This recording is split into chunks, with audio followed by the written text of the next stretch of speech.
Manipuri Mirrorgi Makaidagi Yangbiriba Tabiriba Mayambu Kuramjari Nolokjari Ikai Kumnajari Ngasi Akoi Manipuri Mirrorga Chahi Manga Suba 5th anniversary celebration gi Marini Suba Tauramni Asidai Sida Mayambu Taram Nokjari Loinana Akoi Ngasigi session Asida Akoi platform Sida join Tawiri Manipurdagi Oja Said Ahmed Dr. Said Ahmed Aduga Loinana Ngasigi hiram haitar ngasigi topic sina Mapan Manipurda Meitei Pangal asigi matang da ojana maruina ngangbigani aduga loinana akoina supplement ba koi khara khangning natragana khara sidei sida discussion sida saru yabina ba haiduna koi Bangladesh tagi oja ani lengsen bidun laire an bada oja Khurshid Ali koi Bangladesh kini Adompur Bazar koi Mauloja district tagi oja Khurshid Ali laire aduga loinana Sajadul Haq Shopon koi kenogi aiba amasung kabini to ahambada ay oja swet ki kenoda laksage oja swet si Bangladesh sula aduga loina yam active point not only academic ki platform da khakta nataba kogi social media da su active point leiba ojagi matang se yam na haira roge maram de koi naina da hiram si yami oja hoji DM College of Arts da koi history gi oja oina leiri associate professor ni aduga ojana phong khiba lairik amadi akoi kai haitare research paper mayam su lei adu ko ne matang akoi kaino diskin da sum ucharakani aduga ojana magi hiram sida haitare aski tamak akoi gi award ke asu phangbire adu ngasi di koi gi hiram sida oina nei na bari na ojagi matang se koi nongma akoi oja si laaga koi phajana tawna nei na gana di matang interview oina aduga di koi discussion ha aduga interview na ojagi dugai ojagi punchi wari ojana thengrakpa ojagi kai hatare koi lai su tambagi adugi di academic journey asigi matang se koi toana kona nei na jagani ngasi gi oina di oja koi direct hiram sida sum laksegani adu ahambada aina mayamda akoi Bangladesh ki India gi amadi Mapan Manipur hare de koi kai hatare western world akoi Europe America even in koi Asia gi Korea da su leiba Australia da leiba koi yangbi ba mayam da su ina nising jabadi koi Meitei Pangal scholar sing manungda harul haitar young scholar sing manungda oja Said Ahmed si mayam na su pamba musung yamna kai hatare matik magun leiba oja ni oja dagi akoi na ngasi akoi gi mayam da khangnar bang akoi Bangladesh da leiriba ahalaman sing na di hana sum jinpha oina haigadra kai oina sum dibiram haitare koi Meitei Pangal ji horak pagi wari aduga loina na koi kai hatare kamaina panda lakim na si koi na khangnar bani adubu ngasi khajikta academic touch haitare academic khajikta akoi gi discipline amada laira pani oja Said na khajikta madik chumna tambina ba koi Meitei Pangal ji Manipur da karamna hawalak karamna hawrak khiba na tagana karamna koi gi Manipuri society da tin khiba aduga loina na Manipur dagi angkau Mapan da karamna lakhiba asigi matang da koi matang tauna koi sum sanan birakani to ahamada oja dagi sum aham raun oina oja gi mai gai dagi khajikang intro plus koi gi keno sidai sida ngasagi hariba ina aham ba Manipur da Meitei Pangal si karamna hawrak khiba ge asigi khajikang jam hade jam academic keno ni na ta khar sablam na kham habi waja oza promote pusuaina yamna nungai ba phongdok jari haidi program asigi sinbira baki damakta Manipuri Mirror busu haidi kedau jari yamna nungai ba phongdok jai tasengna Manipur da hujiksi Muslim population se dum yamna major religious community ama oina lei aduga Manipur da Muslim laki bagi wari sidi akoina akoigi khunthok lon ani haiba tare masi nongsamai puya haiba mane pangal thorak ba haiba mane adegi khagem bal lan pha kai desu khara dum yaw ba hai tare Muslim sing changa khibagi wari se aduna Muslim na iramba leite taseng na hairagadi maru oina puya ani hujigi pangal thorak baga adegi kai nongsamai puya ga ani ese Muslim na lakhibagi wari da yumpham oiraga iba puyani aduga ani sa phet manai ningthau trama thoigi Meitei ningthau trama thoigi matamda Muslim singna lauramba role makoi karamaina changakhiba khothiba punamak tugide ado Manipur da Muslim lakhibase yam sangna lidraga su aya manasu loina khangnare masigi 1606 ki akoigi kari haitare akoigi khunthok lon haitare pangan khunthok lon achouba hainei halaman singna ado karigino hairaga masing yamna lakibagini hai masigi mamangda middle of 15th century 16th century haitare 16th century gi mayai oirap swaida akoigi karise akoigi muslim khara kasarom dagi lai haibagi wari su dum lei makoi ado imung khara haitare makoi meitei ningol lauraga nongmai sahali haibagi wari maduna kona thangda sagai piba hora kanda makoi se ariba lakibani haina aribam kaukibagi wari am leire adu natabada 1606 ki wari sina akoigi Bangladesh ki hujikna Bangladesh haire matam duna East Bengal akoigi makha thangba haitare ne Bengal achouba akoigi major Bengal sigi makha thangba saruki district ama oiriba hujikna Habiganj ki saruk ama oiramba tarap hariba akoigi ningthau nawab singna palamba haitare ko nawab singna palamba mafam sidagi Manipurda akoigi lan pangnanabani haina sanong mana hagem bagi matamda sanong ba manaw nupa sina lan pangbiu aina kaidawrakpadagi muslim lising amaga asaigi kasargi lanmi kharaga Manipurda sanong mana puraga mayam basibu gi mathakta lan hauba chatpada kasari sing nongsamai puyagi matungina kasari sing si akoigi ahan bai attack ta haitare maitei ningthaugi attack ta pakhattana moi chen ki ena nongsamai puyada yauri aduga pangal lisingama sina lehaubani hai di mohoi taam de bida chen kre hai aduga lehauri ba kangbu sing sina lan theng na ba haitare akoigi ningthau sing siga maitei ningthauga lan mi sing duga lan theng na ba matam da maswai da chanai na ba ma khak lei karigumba kanda kangbu amana masi lanphani haibasi haya ningdabusu dum yawe adubu nongsamai puya paragadi masida dum munna haitare line by line paragadi adum khangbane haibadi nongmai paire pangan lising amase nongmai paire ena nongsamai puya da dum iri ado nongmai paire maitei gi nongmai matam du da marang kaina leite aduna lan se ngamoi dabagi mawong urakpa khagem base munon khan haibaduna hat kadagi tawi haibagi wari ama maduda nongsamai hujiki jai sing hairi sina kalhobagi wari ga so dum yauri basida marak sida upai leiro ena khalakpadagi bengali lon khangba hujiki lari yengbam sagai gi kari haitare yumna ki akoigi kari haitare hujiki akoigi jai sing kona thangdana nongsamai haina maming thon griba mathauna leibagi haitare nungsaguma ba mini haiba aduna magi thudagi negotiation nama tauraga khulai thamsi haibagi wari ama yauri khulai thamhalaba matungda akoigi phaba akoigi kari haitare makhoi se nampuda phai haibagi wari yauri aduna madwai gi potuni adum yauri bedo ado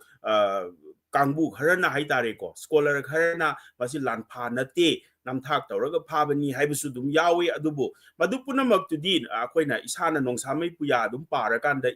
iseng sengna dum uba potni adudagi matamduda of course Bengal hariba mafam sidi Mughal na yamna interesting oiba mana 1612 ta Bengal se aina thengnajabada kaina Jahangir na Afghan mayam se loina defeat tawraga aduda leiramba zamindar kari mayam se loina defeat tawraba matung da lawjan bagi wari akoigi Bengal gi history da dum yauri Bengal gi history sai khara kupna pare ai gi research topic su oiba ai gi PhD gi aduna madugi research topic oibani na ina parak pakanda yamna interesting oibasina 1612 swai sida akoigi Bengal se lawjan akoigi Jahangir na Akbar gi matam da lawjan na bo honarami selhet se lawjan mangam da na kai gino harga Afghan chief mayam mana madwai da muktana leibagi akoigi wari dum yauri maduda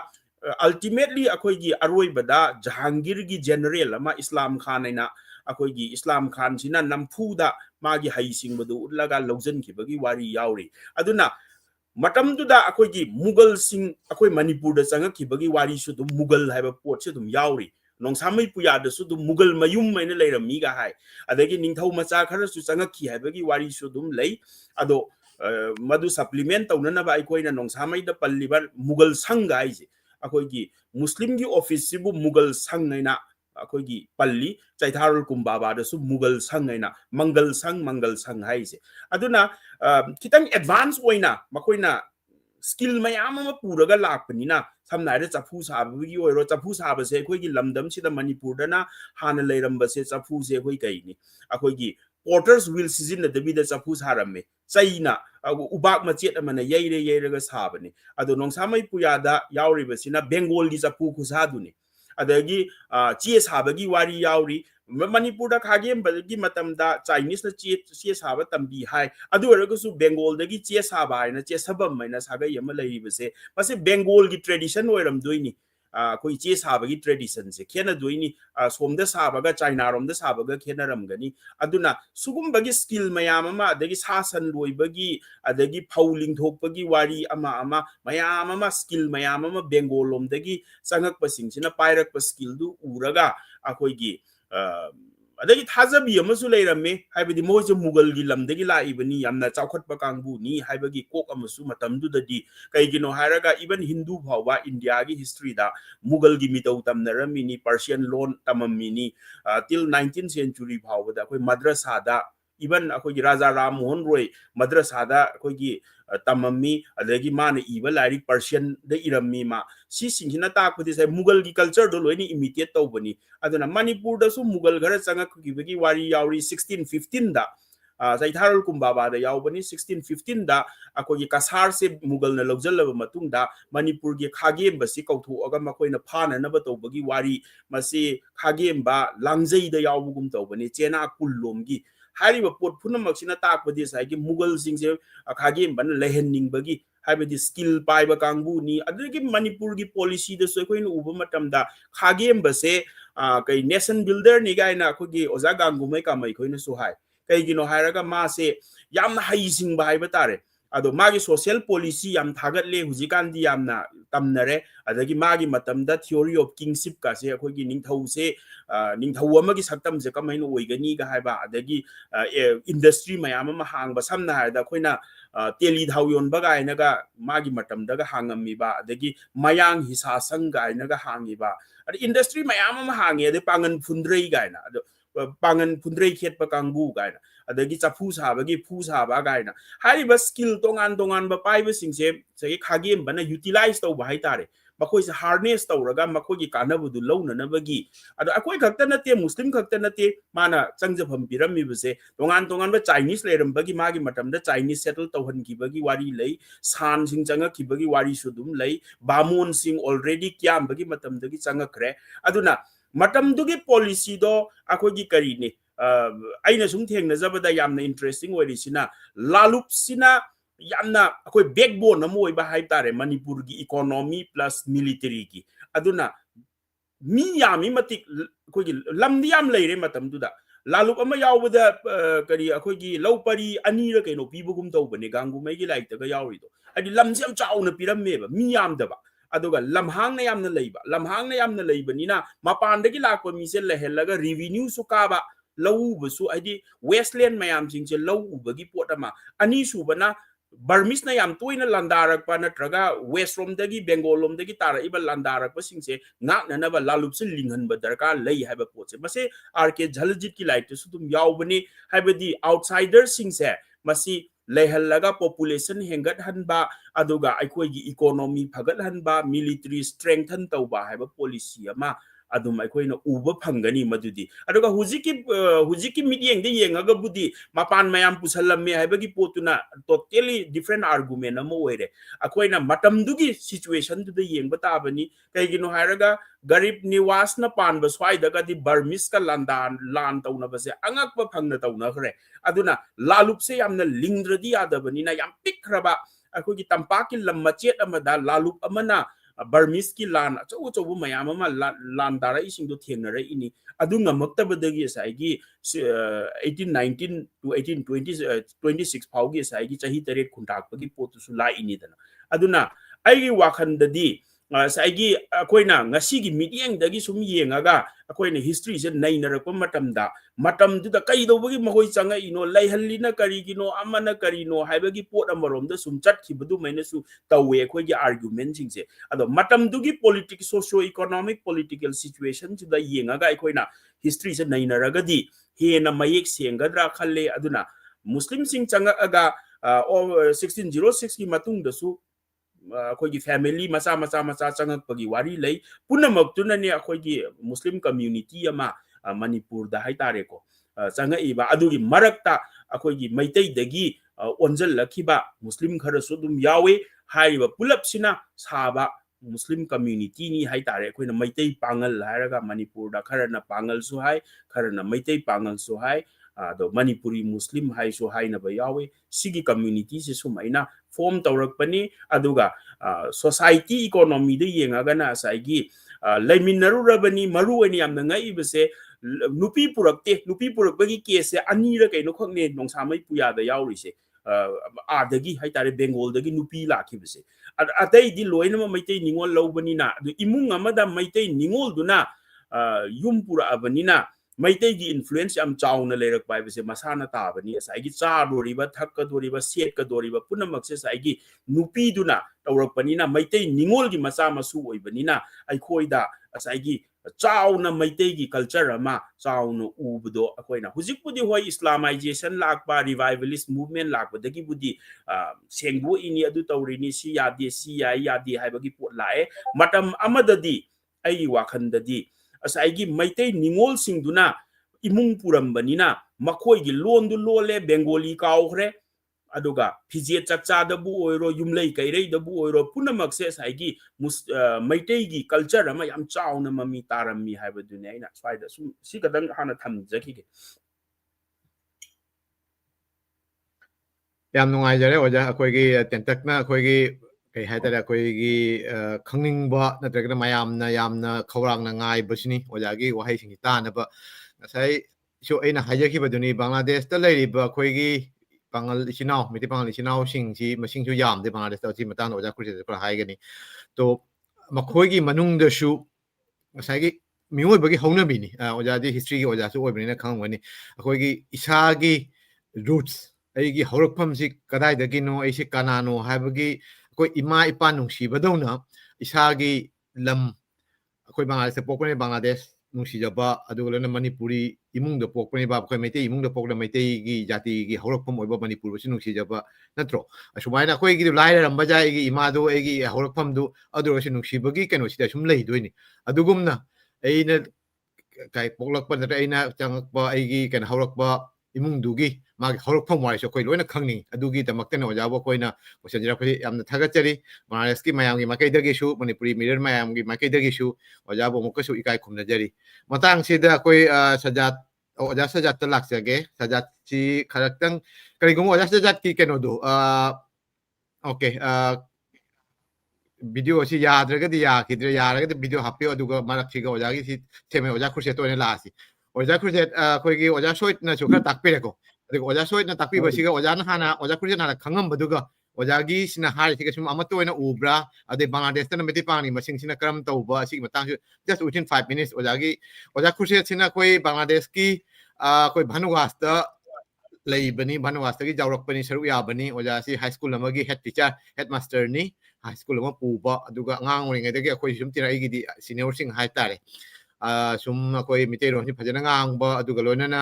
ꯑꯩꯈꯣꯏ ꯏꯕꯁꯨ ꯁꯨm ꯈꯔ ꯏꯕ ꯌꯥꯝꯅ professional ꯍꯥꯏꯒꯗ꯭ꯔꯥ ꯌꯥꯝꯅ ꯂꯥꯏꯔꯤꯛ ꯑꯣꯏꯅ ꯄꯨꯊꯣꯛꯄ ꯀꯩꯅꯣ ꯑꯣꯏꯅꯗꯤ ꯅꯠꯇꯦ ꯑꯗꯨ ꯑꯣꯏꯔꯒꯁꯨ ꯁꯨꯝ ꯃꯔꯨ ꯑꯣꯏꯅ ꯕꯦꯡꯒꯣꯂꯤꯗꯗꯤ ꯑꯣꯖꯥꯒꯤ ꯀꯩꯅꯣꯁꯦ ꯁꯨꯝ ꯎꯖꯕ ꯐꯪꯉꯤ ꯑꯗꯨꯒ ꯉꯥꯡꯕꯗꯗꯤ ꯃꯩꯇꯩꯂꯣꯟꯁꯤ ꯐꯖꯅ ꯉꯥꯡꯕꯅꯤ ꯑꯣꯖꯥꯅ ꯁꯨꯝ ꯃꯩꯇꯩꯂꯣꯟꯅ ꯁꯨꯝ ꯇꯝꯕꯤꯔꯣ ꯑꯩꯈꯣꯏꯒꯤ ꯑꯣꯖꯥꯒꯤ ꯈꯖꯤꯛꯇꯪ ꯏꯟꯇ꯭ꯔꯣ ꯄꯤꯔꯒ ꯕꯪꯒ꯭ꯂꯥꯗꯦꯁꯇ ꯃꯩꯇꯩ ꯄꯥꯡꯁꯤ ꯀꯌꯥꯝ ꯂꯩꯕ ꯑꯗꯨꯒ ꯑꯣꯖꯥꯅ ꯍꯥꯏꯔꯤꯕ ꯀꯩꯅꯣꯁꯤ ꯑꯣꯖꯥꯒꯤ ꯀꯔꯤꯒꯨꯝꯕ ꯑꯦꯗ ꯇꯧꯅꯤꯡꯕꯗ ꯑꯣꯖꯥꯅ ꯈꯪꯉꯝꯗꯕꯗꯣ ꯈꯪꯕꯗꯨ ꯂꯩꯔꯒꯁꯨ ꯑꯣꯖꯥ ꯈꯨꯔꯁꯦꯠ ꯐꯔꯦ ꯐꯔꯦ ꯌꯥꯝ ꯅꯨꯡꯉꯥꯏꯔꯦ ꯃꯌꯥꯝ ꯑꯁꯁꯂꯥꯃꯨ ꯑꯂꯩꯀꯨꯝ ꯑꯩ ꯃꯣꯍꯝꯃꯗ ꯈꯨꯔꯁꯦꯠ ꯑꯂꯤ ꯑꯩ ꯍꯧꯖꯤꯛꯇ ꯑꯩꯅ ꯂꯩꯔꯤꯕ ꯃꯐꯝꯁꯤ ꯚꯥꯅꯨꯒꯥꯁ ꯍꯥꯏꯕ ꯈꯨꯜ ꯑꯦꯝꯅꯦ ꯍꯧꯖꯤꯛꯄꯨꯗꯤ ꯁꯥꯎꯠ ꯀꯨꯝꯕ꯭ꯔꯥ ꯀꯥꯄꯣꯟ ꯍꯥꯏ ꯑꯩꯈꯣꯏꯒꯤ ꯀꯃꯜꯒꯟꯖ ꯄꯧꯔꯁꯚꯥ ꯑꯗꯨꯒꯤ ꯃꯅꯨꯡꯗ ꯂꯩ ꯑꯩꯒꯤ ꯄꯣꯛꯐꯝꯅ ꯘꯨꯔꯥꯃꯥꯔꯥ ꯑꯗꯨꯝꯄꯨꯔ ꯕꯖꯥꯔ ꯘꯨꯔꯥꯃꯥꯔꯥ ꯍꯥꯏꯕ ꯈꯨꯟꯗꯨꯒꯅꯤ ꯑꯩ ꯌꯨꯝꯁꯤ ꯑꯅꯤ ꯊꯣꯛꯅ ꯂꯩꯔꯦ ꯑꯗꯣ ꯍꯧꯖꯤꯛꯇꯤ ꯑꯩꯅ ꯂꯩꯔꯤꯁꯤ ꯚꯥꯅꯨꯒꯥꯁ ꯍꯥꯏꯕ ꯈꯨꯟꯗꯨꯒꯩꯅꯤ ꯑꯗꯨ ꯑꯩꯈꯣꯏ ꯑꯣꯖꯥ ꯁꯥꯍꯦꯕꯀꯦꯁꯨ ꯕꯪꯒ꯭ꯂꯥꯗꯦꯁꯇ ꯂꯥꯛꯄꯗ ꯑꯩꯒꯁꯨ ꯊꯦꯡꯅꯖꯈꯤ ꯑꯩꯍꯥꯛꯀꯤ ꯏꯇꯩꯃꯁꯨ ꯌꯥꯎꯔꯛꯏ ꯑꯗꯨ ꯉꯁꯤꯒꯤ ꯑꯩꯈꯣꯏꯅ ꯃꯌꯥꯝ ꯋꯥꯈꯣꯜ ꯂꯣꯟꯅꯔꯤꯁꯤꯒ ꯑꯩꯈꯣꯏꯅ ꯌꯥꯝꯅ ꯅꯨꯡꯉꯥꯏꯕ ꯐꯥꯎꯕꯗꯤ ꯃꯅꯤꯄꯨꯔꯗ ꯑꯩꯈꯣꯏꯒꯤ ꯍꯧꯔꯛꯐꯝꯁꯤ ꯑꯩꯈꯣꯏꯅ 2019ꯗ ꯑꯩꯈꯣꯏꯅ ꯀꯟꯚꯦꯟꯁꯟ ꯃꯩꯇꯩ ꯄꯥꯡꯒꯜ ꯀꯟꯚꯦꯟꯁꯟ ꯆꯠꯂꯨꯕꯗ ꯃꯅꯤꯄꯨꯔꯁꯤ ꯎꯖꯔꯛꯄ ꯐꯪꯉꯤ ꯑꯗꯨꯏ ꯃꯥꯡꯗꯗꯤ ꯆꯠꯈꯤꯗ꯭ꯔꯤ ꯑꯗꯨ ꯑꯩꯈꯣꯏꯒꯤ ꯃꯩꯇꯩ ꯄꯥꯡꯒꯜꯁꯤ ꯕꯪꯒ꯭ꯂꯥꯗꯦꯁꯇ ꯑꯣꯏꯅꯗꯤ ꯍꯧꯖꯤꯛ ꯐꯥꯎꯗ near about 12,000 oigadra in a khali latest census cd honjiko pangdri 2019 that 10,000 oiba adugi koigi census amadi lei aduna honjik chidi khara yamagadra in khalle adu honjik Bangladesh da koigi history je oja said amatna haibiri ba wa khon siden na tabo duga di sum haibet manare adubu Bangladesh ki na khangak padai matam na una na ki yumbal se si mitei gi yumbal ga ga khenare haiba ja de ai aina leirak ba aina pok pa ai gi yum si asi gi yum si asiga na yum gi mitei gi yum gi saba gi kholon si lei ai jatra aina su yum duga lei ningol ka piba ka aduga aina su na yum duga tu nangjara adu hanagi mitei bangan gi yum si hojikti yamna leitre amani khak kana ngaire yum du su kaina anuba latest hojikki mawong de yum su sagre adu na mitei bangan gi wari sanarak palun siga oja sa da manna hunji liri siga de kaina ba khena badi ka suleite adu mana su tai adu na ngak pa pot amutang chan basino jadan ji Bangladesh te gi toro bhaiba adugi area duga gi mi ga Manipurda adumaina lan da jauru raga mateng pangaga leiraga adugi maki na mathang oina charon suron si lakpasi gane mitei nupi adeidi muslim nupaga animak tugi dhara si lakpani nane mitei gi culture si hujik pa ko disu sumlei si larik lai su tamme haina kano tawraga su social gi kuno wari sanaba kuno gi অনুষ্ঠান tawba haiba tai festival oibada koi mitei gi firon setpa maki chatnaba asi sum hujik su lei marak da mina kaino re hairaga su na hujik su gi nuhong charon khangde gi sinni tawba kari tawba si mitei pangan gi gi fijersi manipur de di yam phajana lei na manipur da 2019 da uruba manipur gi mitei nupi sing mane pangan nupi sing se mitei pangan nupi sing sine setli si Bangladesh ke di ahingong tin hai batai di mitei pangan gi gi culture gi je seri ba firon se si firon si manipur da urakte na manipur da uri si mitei nupi na set pa firon si adu maina set pa dum ure e ba kono ujabadu da adu na chalam ba khulsi mayam chalam ba maham siga Bangladesh te setli ba gi mitei nu pangan nupi na setli ba firon se sumaina de manipur da set ba unarakte aduna original mitei pangan gi haurakpham culture du dine Bangladesh ne hena mita manipur da gi hena leiri mareng khalle ujiksu adu na hanging badi sini larik lai su di jamna higalak pa jaure Bangladesh khangde media India khangde du gi origin si mitei pangan gi history si achumba matang kari oina haiba si dine kasar da khangde manipur da khangde history iba oja sait amoto gumni iba si gane hek lepa amatang dia dumna eduk thengna jadri Bangladesh ki oja samatna iba Manipuri musulman der itibritto aina iba larik si Bangladesh te history gi larik si na ahan mani adu magna irakpa larik siga matung inna dine na hana tarak paduga khena ba kya leite na si chungadra in khalle ba kusu adu Bangladesh ki hauji phibam dadi mitei pangan lairi si culture si yokhatna ba yam kana honari mi liklaba sune mi lising tarani thoi leibana Bangladesh hujik phau na hujik phau da likna leiri si da culture yokhat pati matam di yamna thenglaba su kana honari hai batai manungda larik haiba yamna afawa service to mi yam yaure adu oraga su social thabak orakpa matamda mi singsi culture si bi yokhatna ba yam kana hone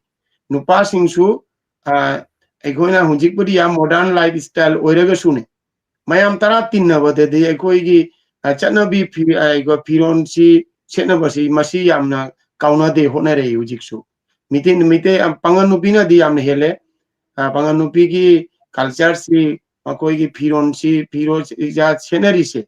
ꯃꯁꯤ ꯍꯥꯟꯅ ꯏꯀꯥꯏꯅꯔꯝꯕ ꯌꯥꯎꯔꯝꯒꯗꯁꯨ ꯋꯥꯔꯤ ꯇꯥꯔꯝꯃꯤꯁꯦ ꯏꯀꯥꯏꯅꯩ ꯈꯣꯠꯅꯩ ꯍꯧꯖꯤꯛꯇꯤ ꯑꯗꯨ ꯀꯔꯤꯃꯨꯛꯇ ꯂꯩꯇꯦ ꯌꯥꯝꯅ freely ꯑꯩꯈꯣꯏ ꯅꯨꯄꯤꯁꯤꯡꯁꯦ ꯑꯗꯨꯒꯤ ꯃꯥꯏ ꯀꯜꯆꯔꯁꯤ ꯌꯣꯛꯈꯠꯅꯕ ꯍꯣꯠꯅꯔꯤ ꯂꯣꯟꯁꯤꯁꯨꯅꯦ ꯂꯣꯟꯁꯤ ꯑꯩꯈꯣꯏꯗꯤ ꯕꯪꯂꯥꯅ ꯇꯝꯕ ꯃꯤꯗꯤꯌꯥꯗ ꯇꯝꯕ ꯏꯪꯂꯤꯁ ꯃꯤꯗꯤꯌꯝꯗ ꯇꯝꯕ ꯌꯥꯝ ꯌꯥꯎꯗ꯭ꯔꯒꯁꯨꯅꯦ ꯕꯪꯂꯥ ꯃꯤꯗꯤꯌꯝꯁꯤꯒ ꯑꯩꯈꯣꯏ ꯇꯝꯂꯛꯄꯅꯤꯅꯅꯦ ꯂꯣꯟꯁꯤ ꯑꯩꯈꯣꯏ ꯌꯥꯝꯅ ꯊꯩꯔꯦ ꯑꯗꯨ ꯑꯣꯏꯔꯒꯁꯨ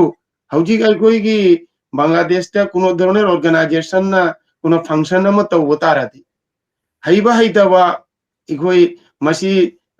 ꯃꯤꯇꯩ ꯄꯥꯡꯒꯜ ꯃꯤꯇꯩꯂꯣꯟꯁꯤ ꯁꯤꯖꯤꯟꯅꯕꯁꯤ ꯌꯥꯝ ꯀꯟꯅ ꯍꯣꯠꯅꯔꯦ ꯍꯧꯖꯤꯛꯇꯤ ꯑꯗꯨ ꯌꯥꯝꯅ ꯃꯁꯤꯅ ꯑꯩꯈꯣꯏꯒꯤ ꯖꯥꯇꯤꯁꯤꯒꯤ आइडेंटिटी लोन से मांगन बजादे हाइबसी एगो बांग्लादेश की मिदी पांगल से हौजिकती याम फजन फील तौरे हाइबो अजु अगोई अंगांग सिंग जी यूनिवर्सिटी लेवल दे यामना वांगना लाइक तंबा याम यावरे अदु मकोजु मोयगी लेरिबा महम सिंग दुदने इखोई लोन सिंगांग बदे मोय तेमुनि काइबा लेथ्रे आई इजा मक्तबो हाइगेबा आई गी चानु बियोमा आई बांग्लादेश एग्रीकल्चर यूनिवर्सिटी दा आई एना DBM I doctor of veterinary medicine दा मा सेकंड ईयर तम्मी हाबो अदु मा की लेरिबा जी मा लेसी रुकिया हॉल आइना ले रुकिया हॉल सिगे लेरिसी मा की मरुप सी मोय अनि अहुम पुन्ना लेबिनारिमी रूम दुगा द अखोइगा एक नुमदांग से अखोइगा कन्वर्सेशन तौबसी अखो वीडियो कॉल दगा अखो फैमिली ngangnabasi फ्रीली मांगंगना रे अखो लोन से दुमाय मरु मबांग सिसु अखो लोन से तारगा अखोइ सु हाना यामना आई इसा मक्तसु यामना हंगुई काय बोइरम आई लोन से आई मरुप सिन तारगा करी खनगा दगे आई दो आई एग्जाम बिसिंग दु दे मगोदी फ्रीली सुम ngangi आइबा अदु माय लोन से तारगा my Maru मबांग Sissu yam Impress ओइरे आइबा मगोइदा इस नोय लोन से नोय खंगदी खंगद्रगा लोन अमतसु खंगबो नमदे नोय ngangi सिबु करी लोन नो बांग्ला अमतसु जावदे करी नो ngai यामना मोयसु तासी मंगोय मखोइदा खंगनिंगाय बोट अमसु ओइरे उदि इकाय वाइसे हौजिक त्यांगांग सिंगसी इकायद्र मारें कले लोन से फ्रीली ngangnare इजाति की सक्ताक पसी मखोइदा तत्ता हंगो इकाय बा यावद्रे असि माइखोइगी हौजिक हौजिकता इजाति नाटसी योखटपैदमक्ता पॉजिटिव ने नाइदि सुम कल्ले आइ चुम्मे ओजा अगिनिदा कोई सी no thank you C Yama positive change ni अखोइना कोई हाइरगे दे कोई 90 की मांग हाइ तारे 85 87 88 तगा ओजा कुछ बानागा ओजा कुछ नागा मपान ले मतम अदि अखोइगी अहलमन सिंगनागा मपान ले रगे खरा वाना थोमि हानदि के ngang बसी ओजा से यामने सुनान हाइबदिनि कोई मिति भाउदा मिति लोन ngang बसी मपान मयांग मरक हाइ तारे कोई बेंगोली मरक ngang खरि काय गुम्बा they don't feel confident दुगी केनो मले रम दो होजिकि लाइक लाइक हेरक कोई मतुंगिना कोई साबु साना खंगजे मतुंगिना मदुगी केनो दुमा कायदे हाइतारे जो थैंक यू मथंग दा कोई ओजा खुसे की नुंगाइरबा नमसुंग यामना इंस्पायर्ड ओरबा वारी खरा तारे ओजा सजा तमु लाक्सगे ओजा सजा की केनो सी खजिक्तंग हाइबियु कोई सेल्फ ओजा सजा सी अइबा सजादुल हक शोपोन हाइना सु खंगनाबा मसागे लाइक सु फोंगे बेंगोली दसु मितेरोन दसु मरुइना छैरेंग इबनी अदुगा लोइना लोइना बेंगोली दा कोई इसा मणिपुरी मुस्लिम हाइतारे मदुगी मतंग दसु कोई खरा कल्चर अमदि आइडेंटिटी अमसुंग हिस्ट्री यावना सु लाइक अमा फोंखरे मरुइना ओजा सजात इसागी इंट्रो पीरगा अदुगा खजिक्तंग अखोइगी ngasi खनरिबगी मतंग सिदन ओजासु करी खनबा को ओजा सोइना हाइबसिगा करी कुमा सप्लीमेंट नत्रक ओजाना करी माइना खनलंबा अदुगा ओइरमने करी ओइबसि मतंग से खजिक्तंग सुम थंबिरम ओजा सजा Tagatsari Pramod. Thank you. No idea. Among the Shahid Ahmed, the Khurshid Ali speech utare, Amna Pajana, Koi Miti Pagan Horokwe Maramda Oja Shahid Ahmed Yam Pajan Lee, the Koi Bangladesh Koi 1606 the Toroptagi Chakiba Hobigons Toroptagi Chakiba Warisi Oja Shahid Ahmed Wari the Shiauri, Ikoi Bangladesh Ahanba 2017 the Pongba Manipur Musalman de Tibrito Oja Abdu Haji Mohammed Abdul Samad ki 2020 the Pongba Manipuri Musulman Manipuri Muslim like the show 20 riba history game matang the Iridu Oja Shahid Ahmed Hai Oja na kena belaite do Bangladesh ta koi ji ta lairisi Bangladesh Meitei Pangal lairisi tarisi Bangladesh ki Moloja district ki Komolganj ta maximum ni koi na kun tarisi Moloja district ki Mapan da lairisi Sileta kunamani ya jum ahumari tari de chatok ti jum amani layana tai the Jahoji na Koshibai Wadashi Yaure, for Bangladesh, they koi, Kolonsi, Ingapedamata, koi Sanskriti Sibu Pedamate koi, organization Mayam Nishu Honori, personal issue organization and Mayam the Resho Milito Mayam Punjana Sukoi.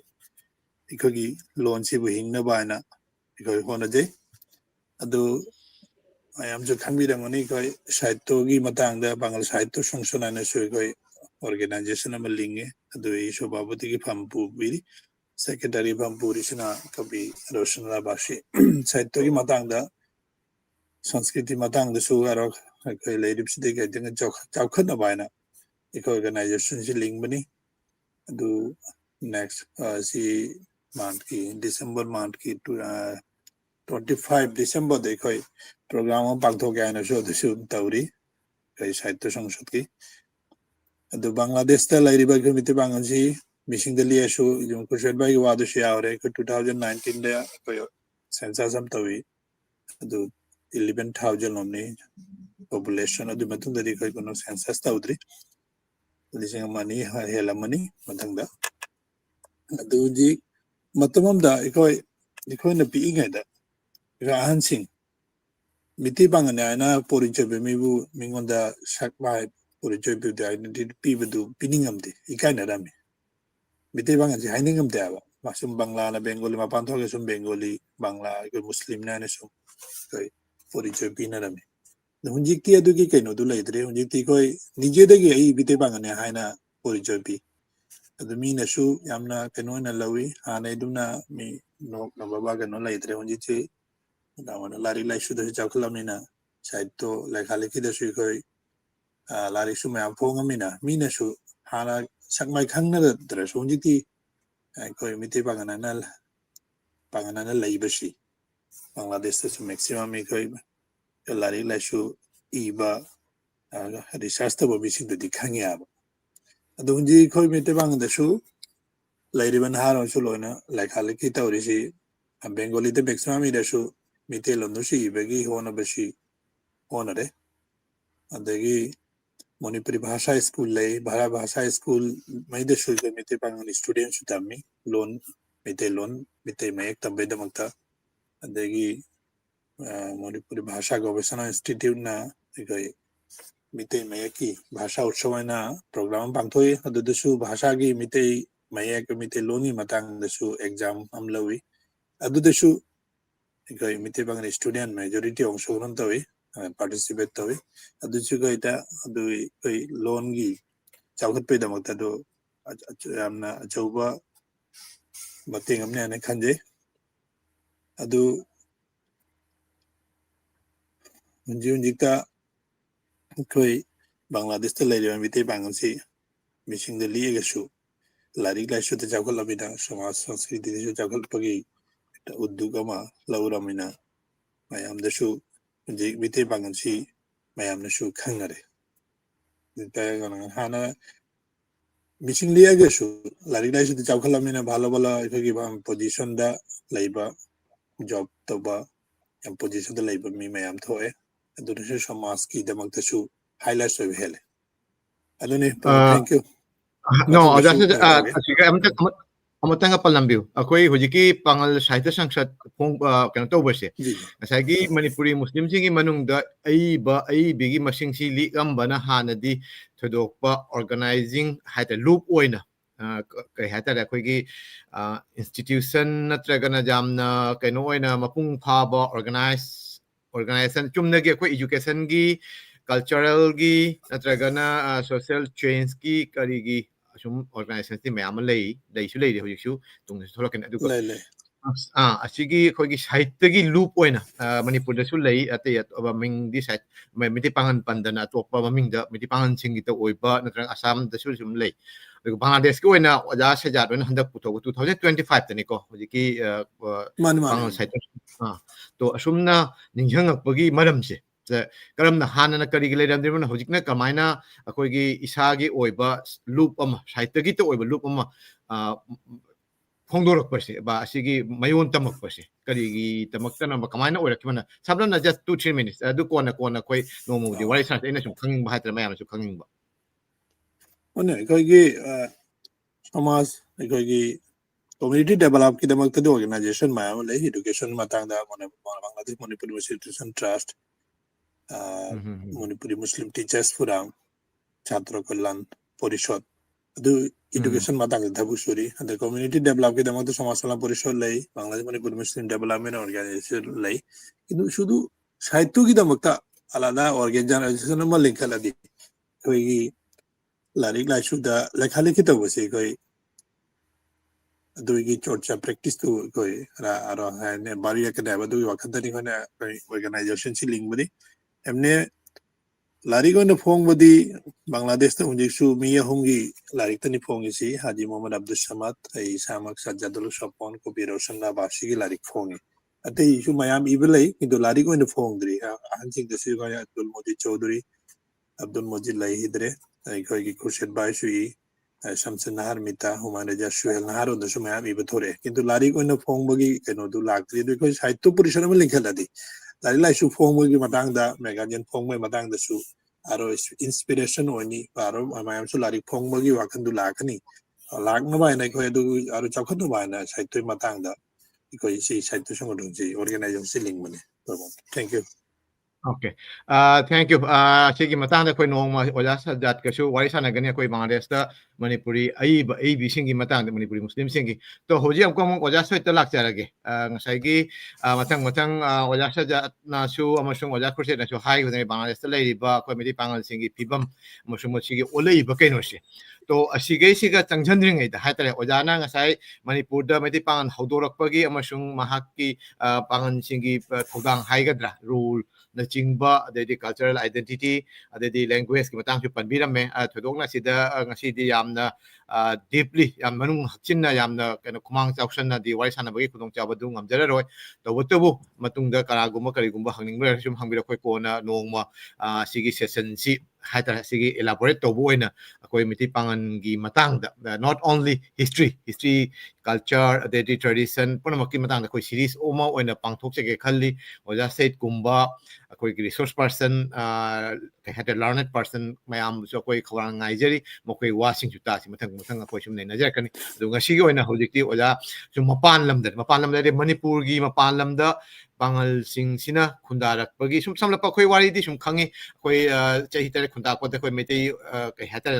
ꯂꯥꯟꯆꯦꯟꯅꯕꯁꯤꯡ ꯍꯥꯏꯒꯗ꯭ꯔꯥ ꯑꯩꯈꯣꯏ ꯃꯄꯥꯟ ꯂꯝꯗ ꯁꯨm ꯊꯣꯛꯂꯛꯄꯗ ꯅꯤꯡꯊꯧꯅ ꯊꯣꯛꯂꯛꯄꯗ ꯁꯨꯝ ꯑꯣꯖꯥ ꯁꯃꯠ ꯑꯃꯁꯨꯡ ꯑꯩꯈꯣꯏ ꯁꯖꯥꯠ ꯚꯥꯏꯒꯤ ꯂꯥꯏꯔꯤꯛꯇꯁꯨ ꯁꯨꯝ ꯄꯜꯂꯤ ꯃꯣꯏꯅ ꯕꯦꯡꯒꯣꯂꯤꯗ ꯏꯕꯗꯅꯤ ꯑꯩꯈꯣꯏꯅꯁꯨ ꯁꯨꯝ ꯄꯥꯏ ꯑꯗꯨꯒ ꯂꯣꯏꯅꯅ ꯑꯍꯜ ꯂꯃꯟꯁꯤꯡꯅꯁꯨ ꯑꯩꯈꯣꯏꯒꯤ ꯀꯩꯅꯣ ꯑꯣꯏꯅ ꯃꯅꯤꯄꯨꯔꯗꯒꯤꯕꯨ ꯑꯣꯏꯔꯣ ꯀꯁꯥꯔꯗꯒꯤ ꯑꯁꯥꯝꯗꯒꯤ ꯏꯔꯛꯄ ꯃꯔꯨꯑꯣꯏꯅ ꯑꯩꯈꯣꯏ ꯆꯦꯐꯣꯡꯗ ꯐꯣꯡꯉꯛꯄ ꯀꯩꯅꯣ ꯈꯔꯗꯁꯨ ꯊꯦꯡꯅꯔꯦ ꯑꯗꯨꯒ ꯂꯣꯏꯅꯅ ꯔꯤꯁꯔꯁ ꯖꯔꯅꯦꯜ ꯑꯣꯏꯅ ꯅꯠꯇ꯭ꯔꯒꯅ ꯀꯩꯅꯣ ꯑꯣꯏꯅ ꯀꯩ ꯍꯥꯏꯇꯥꯔꯦ ꯑꯦꯀꯥꯗꯦꯃꯤꯛ ꯖꯔꯅꯦꯜꯗ ꯐꯣꯡꯈꯤꯕ ꯀꯩꯅꯣ ꯈꯔꯁꯨ ꯊꯦꯡꯅꯔꯦ ꯑꯗꯨꯅ ꯑꯩꯈꯣꯏꯒꯨꯝꯕ ꯈꯔ ꯊꯤꯖꯤꯟ ꯈꯣꯝꯖꯤꯟꯕ ꯀꯥꯡꯕꯨꯅ ꯄꯥꯕ ꯉꯝꯕ ꯅꯠꯇ꯭ꯔꯒꯅ ꯀꯩꯅꯣ ꯇꯧꯕ ꯊꯦꯡꯅꯔꯨꯕ ꯍꯥꯏꯇꯥꯔꯦ ꯑꯗꯨꯒ ꯇꯁꯦꯡꯅ ꯑꯁꯤꯒꯤ ꯃꯇꯥꯡꯗ ꯑꯣꯖꯥꯅ ꯈꯖꯤꯛꯇꯪ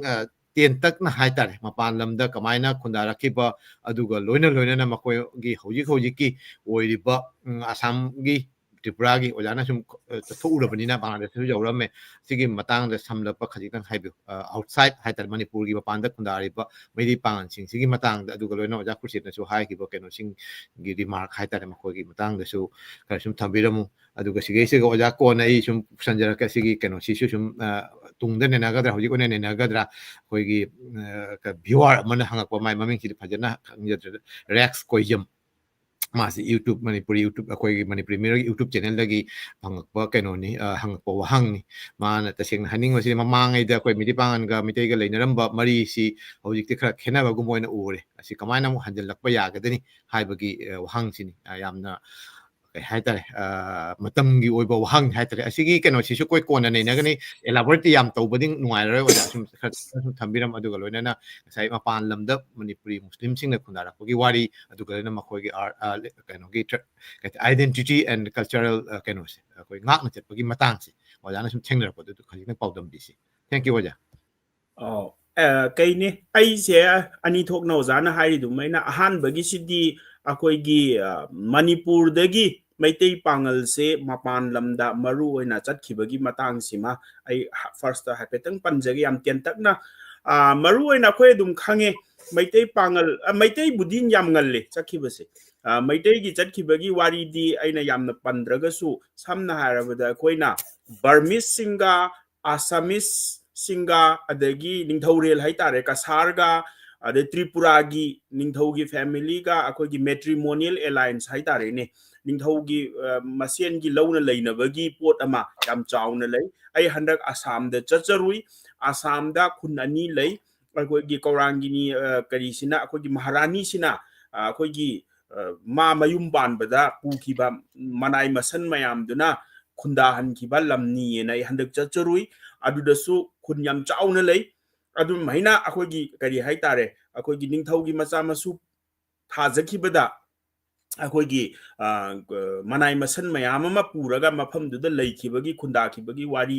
ꯃꯩꯇꯩꯒꯤ ꯌꯥꯝ ꯉꯜꯂꯦ ꯑꯗꯨꯗꯤ 1819ꯒꯤ ꯆꯍꯤ 8 ꯈꯨꯟꯗꯥꯛꯄꯒꯤ ꯃꯃꯥꯡꯗ ꯑꯩꯈꯣꯏ ꯈꯨꯟꯗꯥꯈꯤꯕꯒꯤ ꯋꯥꯔꯤ ꯂꯩꯔꯦ ꯑꯗꯨꯒ ꯃꯩꯇꯩ ꯄꯥꯡꯒꯜꯗꯤ ꯃꯔꯨ ꯑꯣꯏꯅ 1819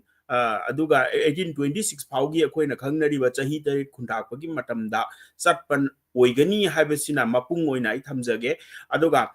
ꯇꯁꯦꯡꯅ ꯃꯃꯥꯡꯗ ꯑꯩꯈꯣꯏꯒꯤ ꯄꯨꯔꯝꯕ ꯌꯥꯕꯒꯤ ꯋꯥꯔꯤꯁꯨ ꯑꯗꯨꯝ ꯐꯪꯉꯤ ꯑꯩꯅ ꯍꯟꯗꯛ ꯊꯦꯡꯅꯖꯕꯁꯦ ꯔꯤꯁꯦꯟꯠꯂꯤ ꯌꯥꯝꯅ ꯉꯛꯄ ꯑꯃꯅ 1819ꯒꯤ ꯃꯃꯥꯡꯗ ꯑꯂꯣꯡ ꯄꯌꯥ ꯈꯣꯏꯅ ꯃꯔꯨ ꯑꯣꯏꯅ ꯑꯩ ꯑꯃꯈꯛꯇꯪ ꯑꯦꯛꯖꯥꯝꯄꯜ ꯑꯃꯈꯛ ꯄꯤꯔꯛꯀꯦ 18th ꯁꯦꯟꯆꯨꯔꯤꯒꯤ ꯂꯣꯏꯔꯝꯗꯥꯏ ꯑꯣꯏꯔꯝꯒꯅꯤ 1785 ꯔ ꯑꯗꯨꯋꯥꯏ ꯆꯥꯎꯔꯥꯛꯄ ꯁꯣꯛꯇꯨꯗꯤ ꯑꯩ ꯆꯤꯟꯐꯥ ꯄꯨꯗ꯭ꯔꯦ ꯃꯗ꯭ꯋꯥꯏꯗ ꯑꯂꯣꯡ ꯄꯌꯥꯅ ꯂꯥꯛꯑꯒ ꯑꯩꯈꯣꯏꯒꯤ ꯏꯝꯐꯥꯜ ꯃꯌꯥꯏꯁꯤꯗ ꯄꯣꯂꯣ ꯒ꯭ꯔꯥꯎꯟꯗ ꯅꯨꯃꯤꯠ 9ꯅꯤꯔ ꯀꯩꯅꯣ ꯂꯩꯔꯝꯃꯒ ꯑꯩꯈꯣꯏꯒꯤ ꯑꯣꯠ ꯅꯩꯔꯛꯄꯒꯤ ꯑꯩꯈꯣꯏꯒꯤ ꯑꯂꯣꯡ ꯄꯌꯥ ꯍꯥꯏꯅ ꯕꯔꯃꯤꯁꯀꯤ ꯅꯤꯡꯊꯧꯁꯤꯅ ꯃꯗꯨꯒꯤ ꯄꯣꯠ ꯑꯃ ꯑꯩꯅ ꯊꯦꯡꯅꯖꯩ ꯑꯗꯣ ꯃꯌꯥꯝꯁꯨ ꯑꯗꯨꯝ ꯈꯪꯕ ꯌꯥꯎꯔꯝꯒꯅꯤ ꯄꯥꯕ ꯃꯤꯅꯗꯤ ꯑꯗꯨꯗ ꯃꯌꯥꯝ ꯑꯃ ꯄꯨꯈꯤ ꯃꯅꯤꯄꯨꯔꯗ 1819ꯒꯤ ꯃꯃꯥꯡꯗ ꯃꯅꯤꯄꯨꯔ ꯃꯆꯥ ꯃꯌꯥꯝ ꯑꯃ ꯂꯥꯟꯐꯥ ꯑꯣꯏꯅ ꯄꯨꯈꯤ ꯑꯗꯨꯗ ꯄꯥꯡꯒꯟ ꯌꯥꯎꯔꯝꯒꯗ꯭ꯔꯥ ꯍꯥꯏꯕꯒꯤ ꯆꯤꯡꯅꯕ ꯑꯃ ꯑꯩꯅ ꯁꯨꯝ ꯐꯥꯎꯖꯩ ꯀꯔꯤꯒꯤꯅꯣ ꯍꯥꯏꯔꯒ ꯁꯌꯤꯗꯀꯤ ꯐꯦꯃꯤꯂꯤ ꯑꯩꯈꯣꯏꯒꯤ ꯁꯥꯒꯩ ꯍꯥꯏꯇꯥꯔꯦ ꯁꯌꯤꯗ ꯈꯔ ꯑꯩꯈꯣꯏꯒꯤ ꯃꯈꯣꯏꯒꯤ ꯑꯥꯔꯇꯤꯀꯜꯗ ꯀꯩ ꯍꯥꯏꯇꯥꯔꯦ ꯕꯔꯃꯥꯗꯒꯤ ꯑꯩꯈꯣꯏꯒꯤ ꯃꯈꯣꯏꯁꯦ ꯑꯩꯈꯣꯏꯒꯤ ꯁꯨꯐꯤꯒꯤ ꯁꯦꯟꯒꯤ ꯇꯥꯏꯞꯇ ꯋꯔꯁꯤꯞ ꯇꯧꯋꯤ ꯍꯥꯏꯕꯒꯤ ꯑꯩꯈꯣꯏꯒꯤ ꯀꯩ ꯍꯥꯏꯇꯥꯔꯦ ꯋꯔꯁꯤꯞꯃꯛꯁꯨ ꯅꯠꯇꯦ ꯃꯁꯤ ꯑꯩꯈꯣꯏꯒꯤ ꯄꯤꯔ ꯑꯩꯈꯣꯏ ꯕꯪꯒ꯭ꯂꯥꯗꯦꯁꯇꯗꯤ ꯌꯥꯝ ꯂꯩꯗꯅ ꯄꯤꯔꯤ ꯇ꯭ꯔꯦꯗꯤꯁꯟꯗꯣ ꯄꯤꯔꯤ ꯇ꯭ꯔꯦꯗꯤꯁꯟꯒꯤ ꯃꯑꯣꯡꯗ ꯂꯩꯕ ꯃꯈꯣꯏꯒꯤ ꯁꯨꯔꯣꯟ ꯂꯩꯕꯒꯤ ꯑꯗꯨꯒ 1826ꯗ ꯌꯥꯝ ꯉꯛꯄ ꯑꯃꯅ ꯕꯔꯃꯤꯁ ꯅꯨꯄꯤ ꯑꯃꯔ नुपा ꯑꯃꯅꯔ ꯀꯩꯅꯣ ꯏꯕꯒꯤ ꯊꯥꯔꯛꯈꯤꯕꯅꯤ MCS ꯑꯣꯐꯤꯁꯥꯔ ꯑꯃ ꯃꯅꯤꯄꯨꯔꯒꯤꯗ ꯃꯥꯒꯤ ꯊ꯭ꯔꯨꯗꯒꯤ ꯑꯩꯉꯣꯟꯗ ꯑꯃꯨꯛ ꯊꯥꯔꯛꯄꯅꯤ ꯃꯁꯤ ꯑꯝꯇ ꯅꯩꯅꯕꯤꯌꯨ ꯑꯣꯏꯅ ꯑꯗꯣ ꯃꯤꯁꯦ ꯏꯔꯥꯡ ꯂꯩꯈꯤꯕꯗꯒꯤ ꯕꯔꯃꯥꯒꯤ ꯏꯔꯥꯡ ꯂꯩꯈꯤꯕꯗꯒꯤ ꯑꯩꯈꯣꯏꯅ ꯀꯟꯇꯦꯛ ꯐꯥꯎꯅꯈꯤꯗ꯭ꯔꯦ ꯑꯗ ꯌꯥꯝꯅ ꯉꯛꯄꯅ ꯑꯩꯈꯣꯏꯒꯤ ꯇ꯭ꯔꯤꯇꯤ ꯑꯣꯐ ꯌꯟꯗꯥꯕꯨ ꯇꯧꯕ ꯃꯇꯝꯁꯤꯗ ꯁꯌꯤꯗ ꯑꯃ ꯑꯩꯈꯣꯏꯒꯤ ꯕꯔꯃꯤꯁꯀꯤ ꯔꯤꯄ꯭ꯔꯖꯦꯟꯇꯦꯇꯤꯚ ꯑꯣꯏꯅ ꯌꯥꯎꯏ ꯍꯥꯏꯕꯒꯤ ꯗꯣꯀꯨꯃꯦꯟꯁꯦ ꯑꯩꯉꯣꯟꯗ आर्टिकल फंगे अदो मखोई डिसेंडेंट से कमायना तौखरगे हाइबा मतमदा हुजिकी अइंगोंदा लिरइबा मीसिना हाइबदा मखोई से अमेरिका दा लोइना अयाम्बा शिफ्ट तौखरे हाइ आई कांटेक्ट तौनबा कन्ना होटनै मखोई की मस्जिद अमा लै हुजिकी सैयद सिंगी हाइतारे मस्जिद अमा मखोइना कुगी अमेरिका दा सेटल तौखरबा अदु आइना क्वेश्चन से याम रिपीटेडली हंगे मखोइदा नोइ से मणिपुर दगी डिसेंट से नखोइ से सिदगी चटखिबरा हाइबदा मखोइना पाकुम सुपी पिरखिदे अदो मनि बर्मा दना मुका कांटेक्ट से अखोइना फंगदबा कैगिनो हारगा साइगी मोइद लैग्रिबे इरांगसिना मरम ओइरगा अदुना आइंगोंदा चिंगनबा अमा लै हाइबदी 1819 गी चही तरे खुंडाकपगी ममांगदा अखोइगी बर्मिसिंगना फारगा पुबा दा साइगे अखोइ मणिपुर की पांगन सिंगसिसु साइगे लालुप की अचौब सेक्शन अमा ओइरिबनिना मखोइसु फारगा पुरमगद्रा हाइबगी अदुगुंबा चिंगनबा अमा डॉक्यूमेंट अमा आइसु कंफर्म बुदी तौद्री अदुगा डॉक्यूमेंट खरदी फंगजरे हाइतारे अदुमाइना बर्मा रोम दा फारगा पुखिबा कांगबु अमा लैरे अदगी ओरल ट्रेडिशन दा अखोइगी अमसु लै हाइबदी अहानबा हज चटपा नुपासे अखोइगी मणिपुर दगी हाइतारे निंगथौगी अयाबा लौरगा हज चटलुबा सऊदी अरब दा चटलुबा मीसिना हलकपा मतमदा चही 8 खुंटा चौरजित की मतमदनी माना चटलिसे Chaurjitna Maharaj oringai gi matamda halakpa matamda oral tradition gi matungina mana halakpada magi mayum gi mising je pharaga Burmese na pukhre haibagi pau je khangakpadagi mana Burma tana thiba chatli haibagi podcast so dum lei oral tradition da aduma oikre aduga somda akoi gi chen gribasina akoi maidei singa loina raga chen khibaduni ahan bada mokoi kasar da leire Tamenglong aswai da su makoi ji ching da su lot daga lei hai Burmese sing sina angakpa phangna naikhairакpa hatna na bu honarakpa akoi gi makoi da revengeful attitude amasu yawbo mali kai gino hairaga akoi ni history da thengna matamda garib niwas ki matamda Burmese ki akoi sagang daga thang ga yung yalam bagi kholam bagi ekta akoi gi garib niwas na nairambado madugi laman noi bagi type ta laman khumak bagi type ta makoi na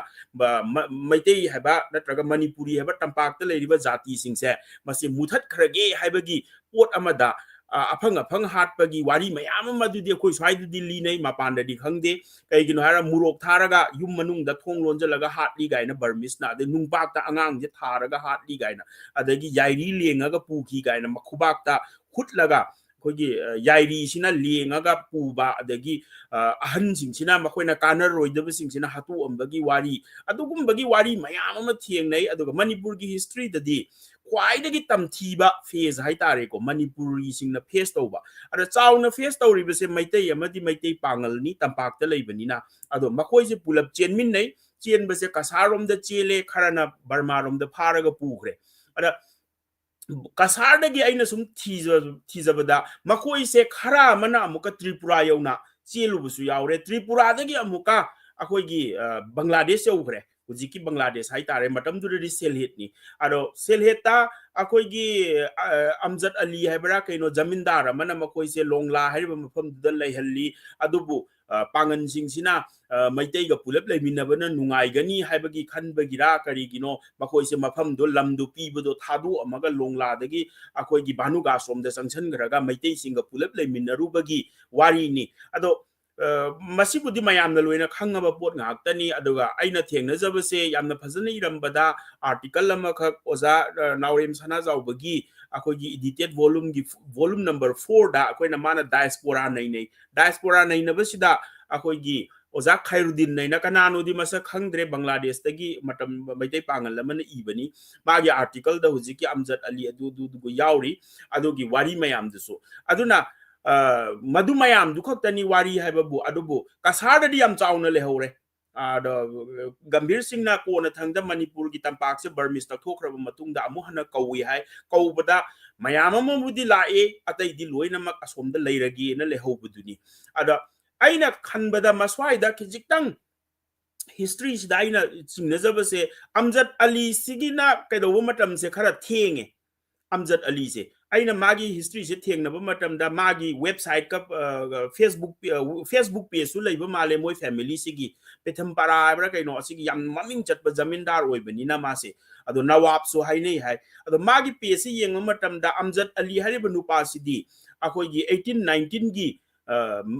matung kaya adani akoi gi Amjad Ali ne hingammi sidi ado taragadi makoi se kogi koi chatchuluraba matungda silhet lomda chenjan haidi mafam nungai ba thirakpa haitare adu da changakpa gumbasu mali khara thengtakna aduga exactly hekta 1819 swaida 20 swaida koi si heta chilaga silheta yorubadi mandi aigi wakhanni ko mase aduna sum lam nungai ba thibadagi haitare ne sum thikibadagi sum chatkibadagi silhet yobra ina khalle aduga matam dugi geography duga yam khenare khoina ngasi khalli siga international boundary leire hujikti ade silhet haibase tasengna saigi aina yamna panjaningi sina silhet haiba mafam se Manipuri singi lairik tampham oiramba jaga amani ado lairik tampham jaga ni Guwahati sidi konani sigi highway ga sidi kona semai ahan bada koina silhet phawraga chalammi ba akoigi kari haitare akoigi lambien Kolkata road haije akoigi tongjai maril sida silhet tagi la ini silhet tagi kasar dagi akoi Manipur landaba lakpani aduna hariba lambien se akoigi yamna akoigi easily use tawramba makoina yam toina sizinaramba aduga 1819 da akoina 25 26 wai da Burmese tanthokna bu honarakpada akoigi changa iba kasari akogi Manipur libi haitare Manipur libi garib niwas ki lan mi sing sida sangai isisu somdagi ngaktani aduna masi chathok chasin da yamna nungai ba mafam ma oirambani lairik laisu tambasu Manipur gi han han ba Maulana akogi Ibadullah ga se kali Fulbari jama madrasa hai Fulbari madrasa hai ba male magi madrasa se irong dagi ni akogi Ibadullah se han ba alim ni mana Manipur gi Maulana ni ma se sileta tamme aduna masidagi akoina khangmanga medudi adu kona thangdadi mayam ma chatle irabot chatle Manipur gi han han ba akogi BA Sogaijam Samorendro sileta tamak pane adagi Manipur gi Meitei Pangal da Basiruddin Ahmad hariba akogi constitution ibadaga yaurami ba interim government 1948-49 gi minister oirami ba masamak se akogi karini MC college Murari Chan college dagi passed out tawrakpani aduna Meitei dasu Pangal dasu ahan ba lairik tambase ayamana silhet lomda dharma gi oiro adagi kona thangdani Guwahati ga chatlaga tama isidi yam thengre ahan badadi silhet lomgi lamben adai akoina British ki account da thengna badasu Baskandi hariba mafam sidagi tongan mafam da chatpa yai haibagi kari amusu account amusu thengnai kaigino haraga masigi mafam sidagi akogi lamben mayam ama Guwahati rom chatke haraga su natraga Silchar romda amaromda ade silhet romda chatke haraga su Baskandi bu yauragadi haibagi pot ama akoi adum thiengnai aduna angan ba matamda silhet se akoi gidi yamna naknaramba adugumba jaga oi haidare history gi kari dadi Guwahati ga isidi yam thiengre kona thangda akoina mau lamben ga phawraga chatli bisidi yam thiengi haidare ada masumaina thamjage aduga yamna laibak thibana Bangladesh tadi akogi yamna picture agasu Meitei Pangal community se huji phawba hingdana leiri haidare ko yam phajana su ai huren ko na haizarake aina thengnarakpe experience udi aduga kasar da su Meitei Pangal sing Meitei ga yamna nungsinana culture share tawraga shared culture shared history haitare ko adugi potu lei laibak thibana Bangladesh Burma gi se ko Myanmar da ta khiba Meitei Pangal sing sidi akogi major community da loina lupchan gi badu maina tawe mase makogi aina laik pabada oza Mutwa Bahadur koina haibada akogi kari hai kogi Burmanization naina mogi maminga se ani thon gadoba pangan maminga se sizinaba yadaba mogi local mamingi thon gadoba khotkadaba tawba aduna ayambana either akogi Burmese Muslim da onjan ki bagum bagi pot ama aduna oza Mutwa Bahadur su Bangladesh su am toina lakwa mali aduga mana aingonda nongma oza Mutwana hairakpada mana Burma da chatpa matamda mana Meitei Pangal gi khun manakta Pangal tarami ado makoina kauraktana aise cha thakminna ba matamda makoida akogi Meitei Pangal gi culture amata udre makoisi pura Burmese ki culture ni adubu aise yam toina chatpani na makoina khangdana Manipur dai lakpani haibagi nungsibadagi makoiga cha thakminna yena mana lire adugi makhata abadi ai thoina makoigi culture duda Meitei gi natraga Manipuri gi culture do thoina udre na mana hai aduga aina makhata na mu hangbada tamuda akogi khunna makhak lei hai yam tikpa imung khara madu khak ni hai Meitei Pangal gi nature se madusu Manipur ga close oibagi more ga close oibagi oiramba yai adu mangaire akoina Mapan da chatkibagi wari se aduga kona thangda budi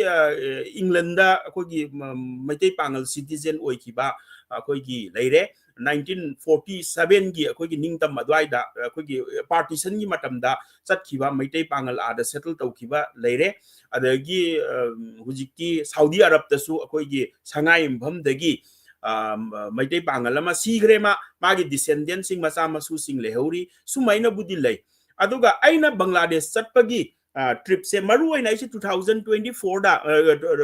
2024 hai tare 2024 gi January da chatpani aise tangkun ma thoi adwai do ram do male hapta ama hena lei ado aina chatpase maru aina kasarda gi hobane aina yamna kuina khanjarakpa mang hai tare amtang di akogi Mapan gi diaspora sing si amtang makogi leiriba yumlei kairei se na ai hana 2007-8 adwai dai chatpadi kariba Bangladesh border bhaudi chatlure kasar yaurure aigi research ki namaram oiraga adagi Tripura bhau yauramme Agartala yauramme adagi border lanjalamdre aise amuka halaki adum aduga handak chaluba aigi 2024 gi journey sidi yamna ngak pa haitare aingonda yam eye opening oi ba haitare hujik phau bai na wangang bu dum ai dum sizin jai kai gino haraga aina chaluba mafam sing sida sai oza sajat na ga haiki budo oza kursit koina ga haiki ba particular oi ba akoi gi maitai gi pangan maitai amadi maitai pangal singi not ki oi ba akoi na u khidraba phanek to rasu asai gi khudai do rasu adagi furit asang ba akoi gi punjabi shirt ga hai swai da di thaina pangan nupi sing na lilamba furit asang biga do aduga do tripura da gi hore ina phajana ubase kasar da su ui kasar da su adum ubdi ui aduga tripura da ina gari se thauraga border manak haitare border manak si yoksalakba bangladesh border yorok pasida labuk ta chathawe akoigi khwangnam asangbaga tawraga phanek tuga tawraga ada yamna pukning nungsi ba haitare akoina angho ugidraba pot ama akoi manipur da disai oza kursit khoina haido yam sathi na modernize taw khore ko phanek to oiro amado oiro design do oiro culture do oiro ngang na sakna ba do oiro manipuri ga se akoina lo li se tasengna akoigi yam modernize oi thokra brai na indi khalle kai gino ga oza khoi som da lo li ba wahi wata mayam ama kasar da ga lon ba da yam yawe ari ba lon khara adum thengna jai adu sing du ura kan da akhoi aingon da yam ngak pa phauja ba haitare adagi aina khwai da ga mena nga isina akhoi swai da yam na haina ba haitare ko recently ai function number du su dum hai yam toina khoi da hainari se kaino hairaga maitai jati mangkhrani ga haiba gumba adagi pangal na su pangal gi jati mangkhrani ga na pangba pa khajaba ado aina example pi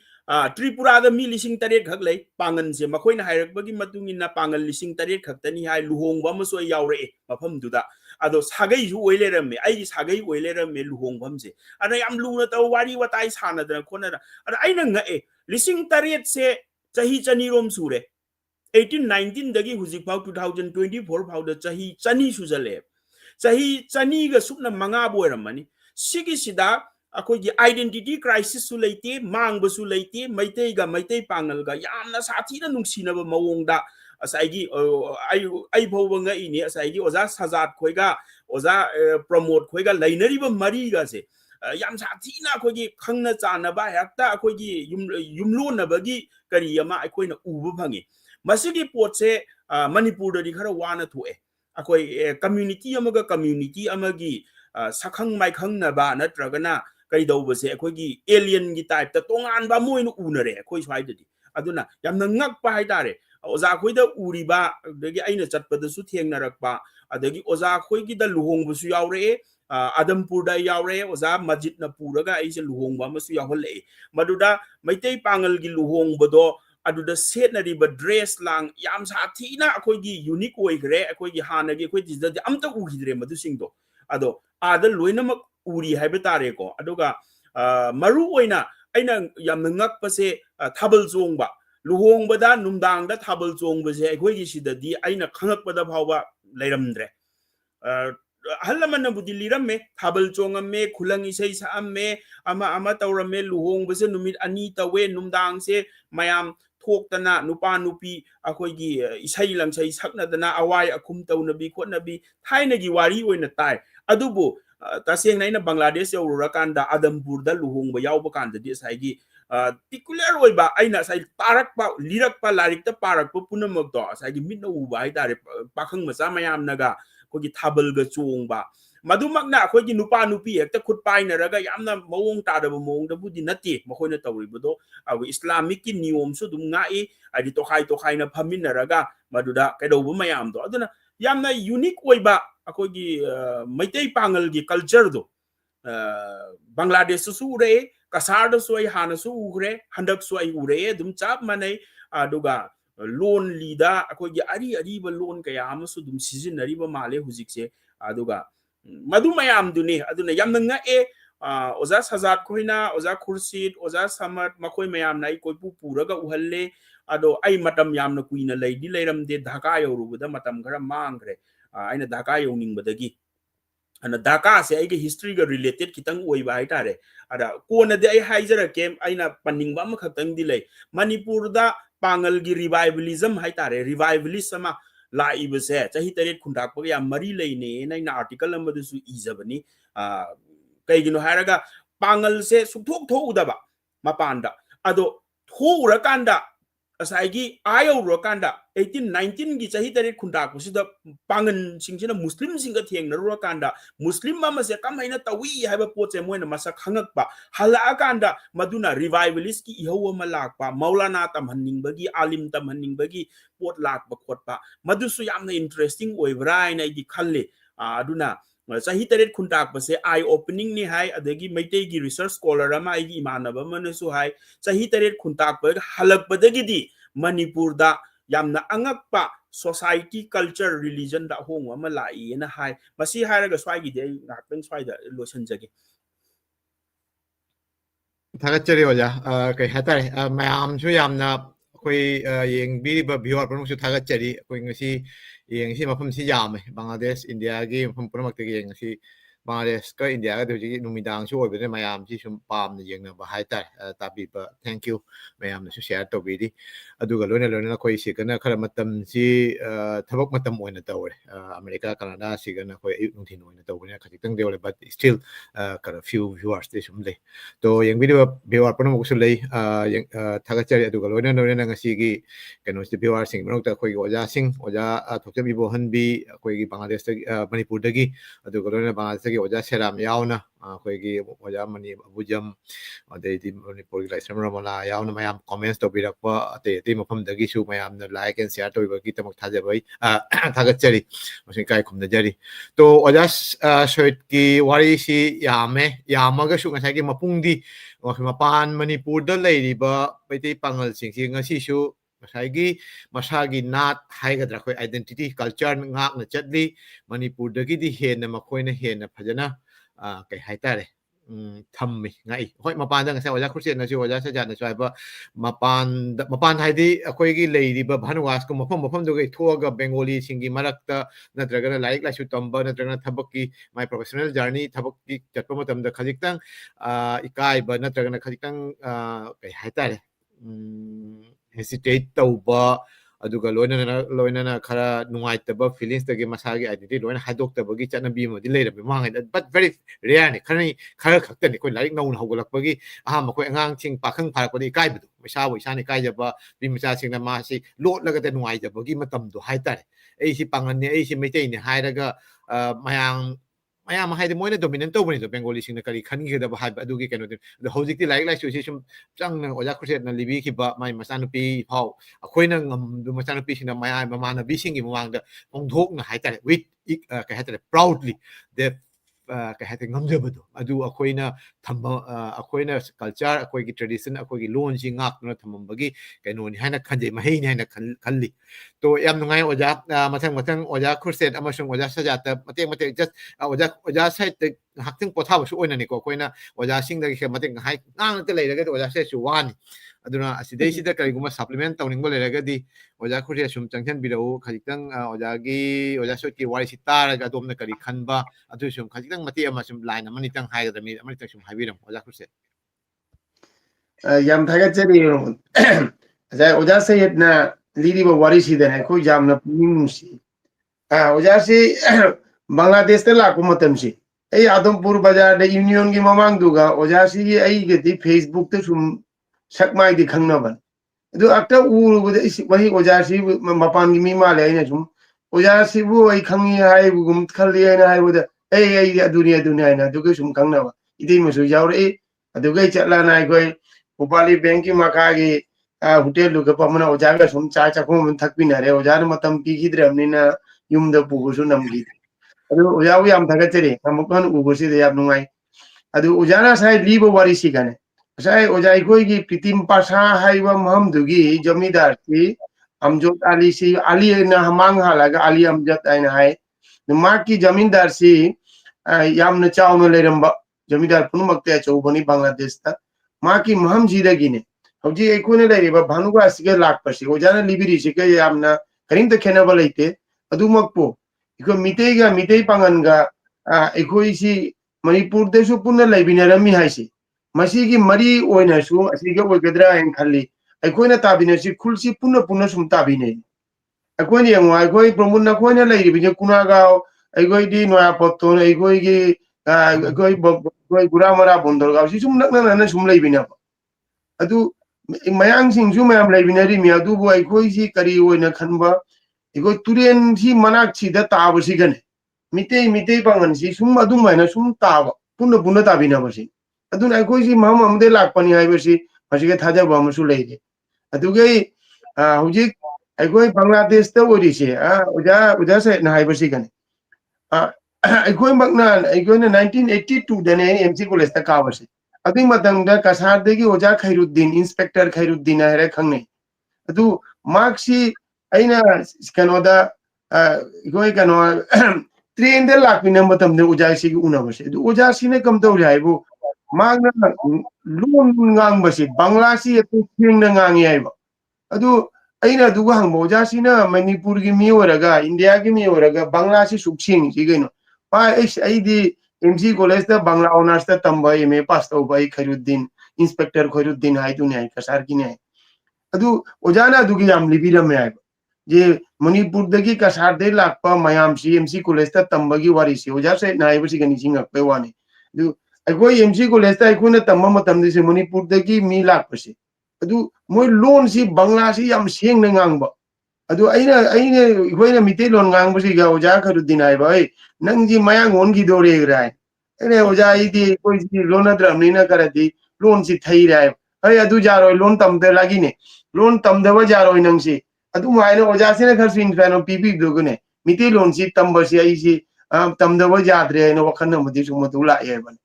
aduna ai goi hunji bangladesh te lei ri ba oja se na na li ri ba wari sing si ai goi na loan se khatang thaina ba jawra sune ya fact ti amatani ai na khalle ai bai aduna oja bu yam thagat chari manipur dagi mayam lakpina bangladesh te ga goi mari si yam thokna ba aduge akoi gi history si achum mani amatani hai ba si masi bangla da leiba india da leiba ba rest of india oja da leire sune loan si yam na clear oina khangna ba gi masi madi masi yam thamjage mayam da ate bangladesh ta oja se na hai igoi mitei ga pangan ga igoi promote oja igoi promote ho igoi sinau je igoi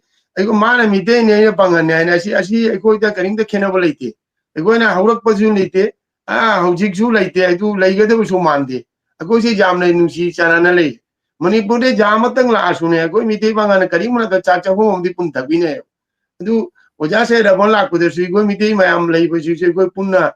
sakmai de khang nei ja la mi la sune aduna asi manipur da irang thongai wari ra gitara yam nungai phaude karon manipur history da banga ma mitei bangan ga sukyam na punna le binaramaga munji angang sing ai khoi gi imana bu sing na asi bu negative side sima lowni hai wasi masi ei suba thaja de ai asi wakhan wat pade gedra en khalli aduna bangladesh tai khoi mitei bangan ga mi likla su munji bangladesh ta leiriba egoi mayang haiba tare makhoi ga ja chana na egoi nungsina na leirisi sumana di mam bunma leifam thoi sima di amna mayam bu thamjage agoi ji mi oina la di mi bu amana mamal pina basi masi yamna darkar ni masi yamna aina hujik makku aning bati jam agoi aina school amra headmaster oi si siga ai ithon khakta ni se agoi muslim pamite bangan oi si adu atei monipuri atei mayam amsu layab de loan di tinada ba moi lemnai singai re kona de mite kharsu le rami lo retirement chakre da koi si lebinari si ai jahi ngai kundra ga taruk long oja orak pasi kane khena ba karim lai te mayang so gang de mitei gang de lemnai gang de ego mitei bangan gang de koi si manipur da igoi na tari ba wari sumna de bangladesh te di sumaina urak te hana hojik su ude mathang ju la ka da in thaga de mi nungsina ba se koi jin gar hela bra masina hum khalle ai bai de pare ba si asi ara nu are phot Thank you Oja Khuset ko yam tentak na yam na marikyum na paudom biba haitare Oja so etsi amuk lakani ko mayam na su ko si Bangladesh ta Oja gi ha me kongsa chiti sakhang makhang na ba kita oina taure adu mathang dadi Oja su sumchang na khoi gi Bangladesh ki hai gadra ainang nang wari san to hai gi ni kasar na tagan Assam gi siti I masing yam bani na academically makhoi mitei ron chu tamba phangi adu galona na mitei lon tambata na mitei khangde na tramiti pangal gi khangde du gi matang da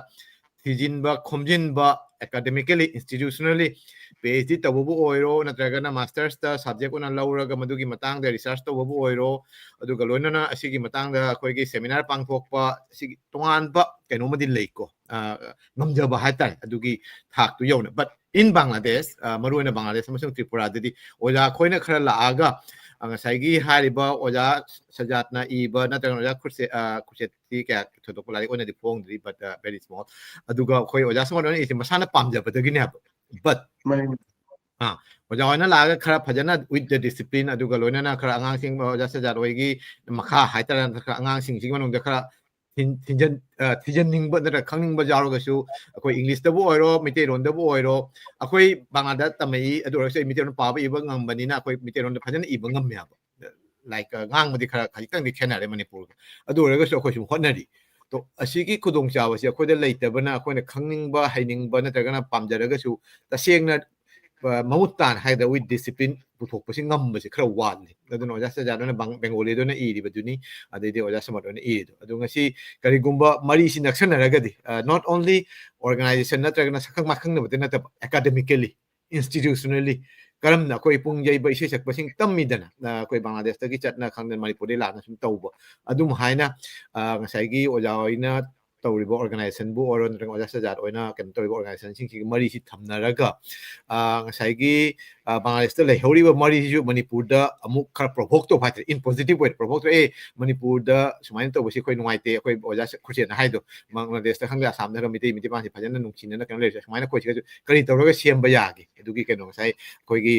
viewer man hang iba keno si adugi keno su asonda gi su khara lausan ba aduga Manipur da gi su ngasai gi miti pangan ba miti sing horokpam asigi keno sing sigi academic research ona keno to bisi su pangthok ba aduga lena dharma gi oiba keno sing su koina khangak pada koi khunung isei adugaidi was keno miti pangan singi marakte phajana leram bisu leram gani khali aduga ai si mapan tholok uiramnina kya khangdre adugi chap chabi hoji hoji ki oiba to anyway sajat bhai gi su karigumba khajiktang keno leiragadi akoigi hainingba amasung ojagi wari si galona supplement tawbo oiragadi khajitang haibiramu sajat Pramod thagachari koi Bangladesh ka Manipur ka koi setu bondon hai tare koi mari samnare si koi 2019 ne khona Manipur da lak pa shahan ba koi mi tara tarung ni ai su adu delegate team gi member amani da han ba adu ara international Meitei Pangal convention da participate tawrami adu mathang oina Manipur de si oja sing ka sa de si jamayam lak Bangladesh ta lak pasina koi loan gi matang da koi sanskriti matang da si koi aro si matang da shar inspiration oina koi kana ajasan gi matang da su aro si kai no ya ne koi khanje dei si dai koi ja koi shweda met la mi koi gi tema du su yauna koi amna su ma kuina su matam bi vidre koi kharani lera modul su koi oja shweda met ka lohong modu su yawi dei koi gi no ke no so da su koi bating bang ne sida oja tabati wari de shiari koi oja Khurudin Chaudhary si kursebai no haire la madu da Bangladesh la madu da ikoi yum da shooting ama lairami ja Khurudin Chaudhary si MC college student ni aishu MC college student ni 1988 1994 pho MC college lairam tamlai tamami matam du gai kai adi matam du ga ni Khurudin Chaudhary oja la amasi adu sileta lenga du oja sheram hoiga sahitya ga yamna involve parabi adai kharani mang de khoi golden Bangladesh Manipuri Sahitya Sangsad ki golden jubilee pangthokre do banga banu wasta adu koi organization mangana dugi organize koi manga du dai koi Bangladesh Sahitya Sangsad tu yauna program de yam phajana pangthoki Bangladesh te koi Meitei Pangal si yamna luna nungsina lai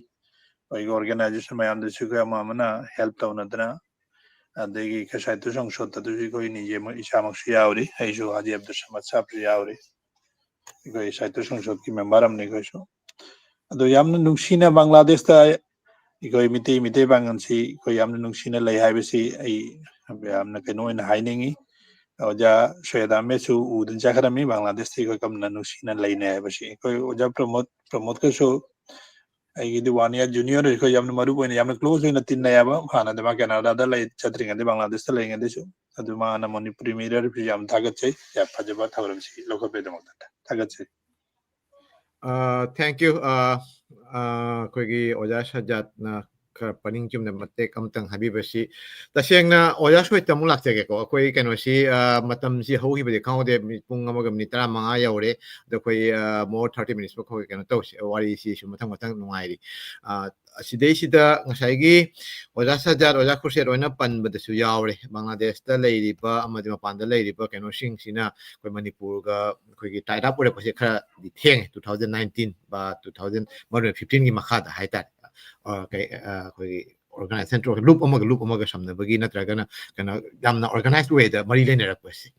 ꯇꯣ ꯑꯁꯤꯗꯩꯁꯤꯗ ꯉꯁꯤꯗꯤ ꯑꯌꯥꯝꯕ ꯗꯥꯏꯁꯄꯣꯔꯥ ꯅꯠꯇ꯭ꯔꯒꯅ ꯑꯩꯈꯣꯏ ꯃꯄꯥꯟ ꯂꯝꯗ ꯂꯩꯕꯒꯤ ꯃꯩꯇꯩ ꯄꯥꯡꯒꯜ ꯑꯗꯨꯗ ꯍꯤꯔꯝꯁꯤ ꯑꯣꯏꯕꯅꯤꯅ ꯃꯄꯥꯟ ꯂꯝꯗ ꯂꯩꯕ ꯃꯅꯤꯄꯨꯔꯤ ꯃꯨꯁꯂꯤꯝ ꯅꯠꯇ꯭ꯔꯒ ꯃꯄꯥꯟ ꯂꯝꯗ ꯂꯩꯕ ꯃꯩꯇꯩ ꯄꯥꯡꯒꯜꯁꯤꯡꯒꯤ ꯃꯇꯥꯡꯗ ꯅꯩꯅꯕꯅꯤꯅ ꯑꯗꯣꯝꯗ ꯑꯣꯏꯅ ꯈꯖꯤꯛꯇꯪ ꯆꯪꯁꯤꯟꯅꯤꯡꯉꯤ ꯃꯃꯥꯡꯉꯩꯗ ꯑꯣꯖꯥ ꯍꯣꯏꯅꯁꯨ ꯂꯥꯏꯔꯤꯛ ꯂꯥꯏꯁꯨ ꯇꯝꯕꯁꯤ ꯗꯤꯜꯂꯤꯗꯁꯨ ꯃꯄꯥꯟꯗꯁꯨ ꯂꯩꯔꯨꯕꯅꯤꯅ ꯊꯣꯏꯗꯣꯛꯄ ꯅꯍꯥ ꯑꯣꯏꯔꯤꯉꯩ ꯑꯉꯥꯡ ꯑꯣꯏꯔꯤꯉꯩ ꯀꯩꯅꯣꯗꯣ ꯈꯪꯗ꯭ꯔꯒꯁꯨ ꯉꯁꯥꯏꯒꯤ ꯂꯥꯏꯔꯤꯛ ꯇꯝꯕ ꯑꯩꯈꯣꯏ ꯑꯣꯖꯥ ꯈꯣꯏꯔꯨꯗꯤꯟꯒꯤ ꯀꯩꯅꯣꯁꯤ ꯕꯪꯒ꯭ꯂꯥꯗꯦꯁꯇ ꯌꯥꯝꯅ ꯄꯥꯝꯃꯤ ꯃꯥꯒꯤ ꯁꯩꯔꯦꯡ ꯑꯩ ꯃꯥꯅ एडिटर ꯉꯥꯏꯍꯥꯛ ꯃꯥꯡꯗ ꯎꯠꯆꯈꯤꯕꯗꯣ ꯑꯩꯈꯣꯏ ꯑꯩ ꯃꯅꯤꯄꯨꯔꯤ ꯃꯤꯔꯔ ꯑꯁꯤ ꯃꯇꯥꯡꯁꯦ ꯑꯩ ꯑꯃꯇꯪ ꯍꯥꯏꯖꯍꯧꯒꯦ ꯃꯅꯤꯄꯨꯔꯤ ꯃꯤꯔꯔꯒꯤ ꯀꯩꯅꯣꯁꯤ ꯑꯩꯈꯣꯏ ꯏ ꯄꯥꯎ ꯈꯛꯇ ꯅꯠꯇꯕ ꯃꯔꯨꯑꯣꯏꯅ ꯑꯩꯈꯣꯏ ꯂꯤꯇꯔꯦꯆꯔꯗ ꯌꯥꯝꯅ ꯑꯩꯈꯣꯏ ꯊꯋꯥꯏ ꯌꯥꯎꯏ ꯂꯤꯇꯔꯦꯆꯔꯒꯤ ꯑꯣꯏꯅ ꯌꯥꯝꯅ ꯑꯩꯈꯣꯏ ꯀꯩꯅꯣ ꯑꯣꯏꯅ ꯎꯠꯂꯤ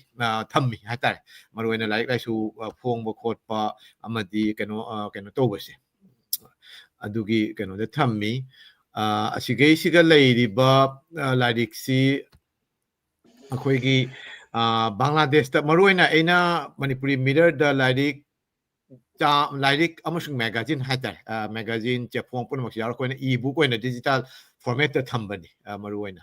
ꯗꯤꯖꯤꯇꯦꯜ ꯐꯣꯔꯃꯦꯠꯇ ꯑꯩꯈꯣꯏꯅ ꯈꯔ ꯃꯌꯥꯝ ꯃꯄꯥꯟ ꯂꯝꯗꯁꯨ ꯃꯌꯥꯝꯁꯤ ꯂꯩꯅꯔꯦꯗꯣ ꯑꯗꯨꯅ ꯑꯩꯈꯣꯏꯒꯤꯗꯤ ꯃꯁꯤꯡꯁꯤ ꯂꯤꯛꯑꯒꯁꯨ ꯂꯥꯏꯔꯤꯛ ꯄꯥꯍꯟꯅꯤꯡꯕꯒꯤ ꯀꯩꯅꯣꯁꯤ ꯂꯩꯕꯅꯤꯅ ꯁꯤꯁꯨ ꯇꯧꯗ ꯌꯥꯗꯦ ꯍꯥꯏꯅ ꯋꯦꯕꯁꯥꯏꯠꯁꯤꯗꯩꯁꯤꯗ ꯑꯩꯈꯣꯏꯅ ꯏ ꯕꯨꯛꯀꯤ ꯄ꯭ꯂꯦꯠꯐꯣꯝ ꯑꯃ ꯊꯝꯃꯤ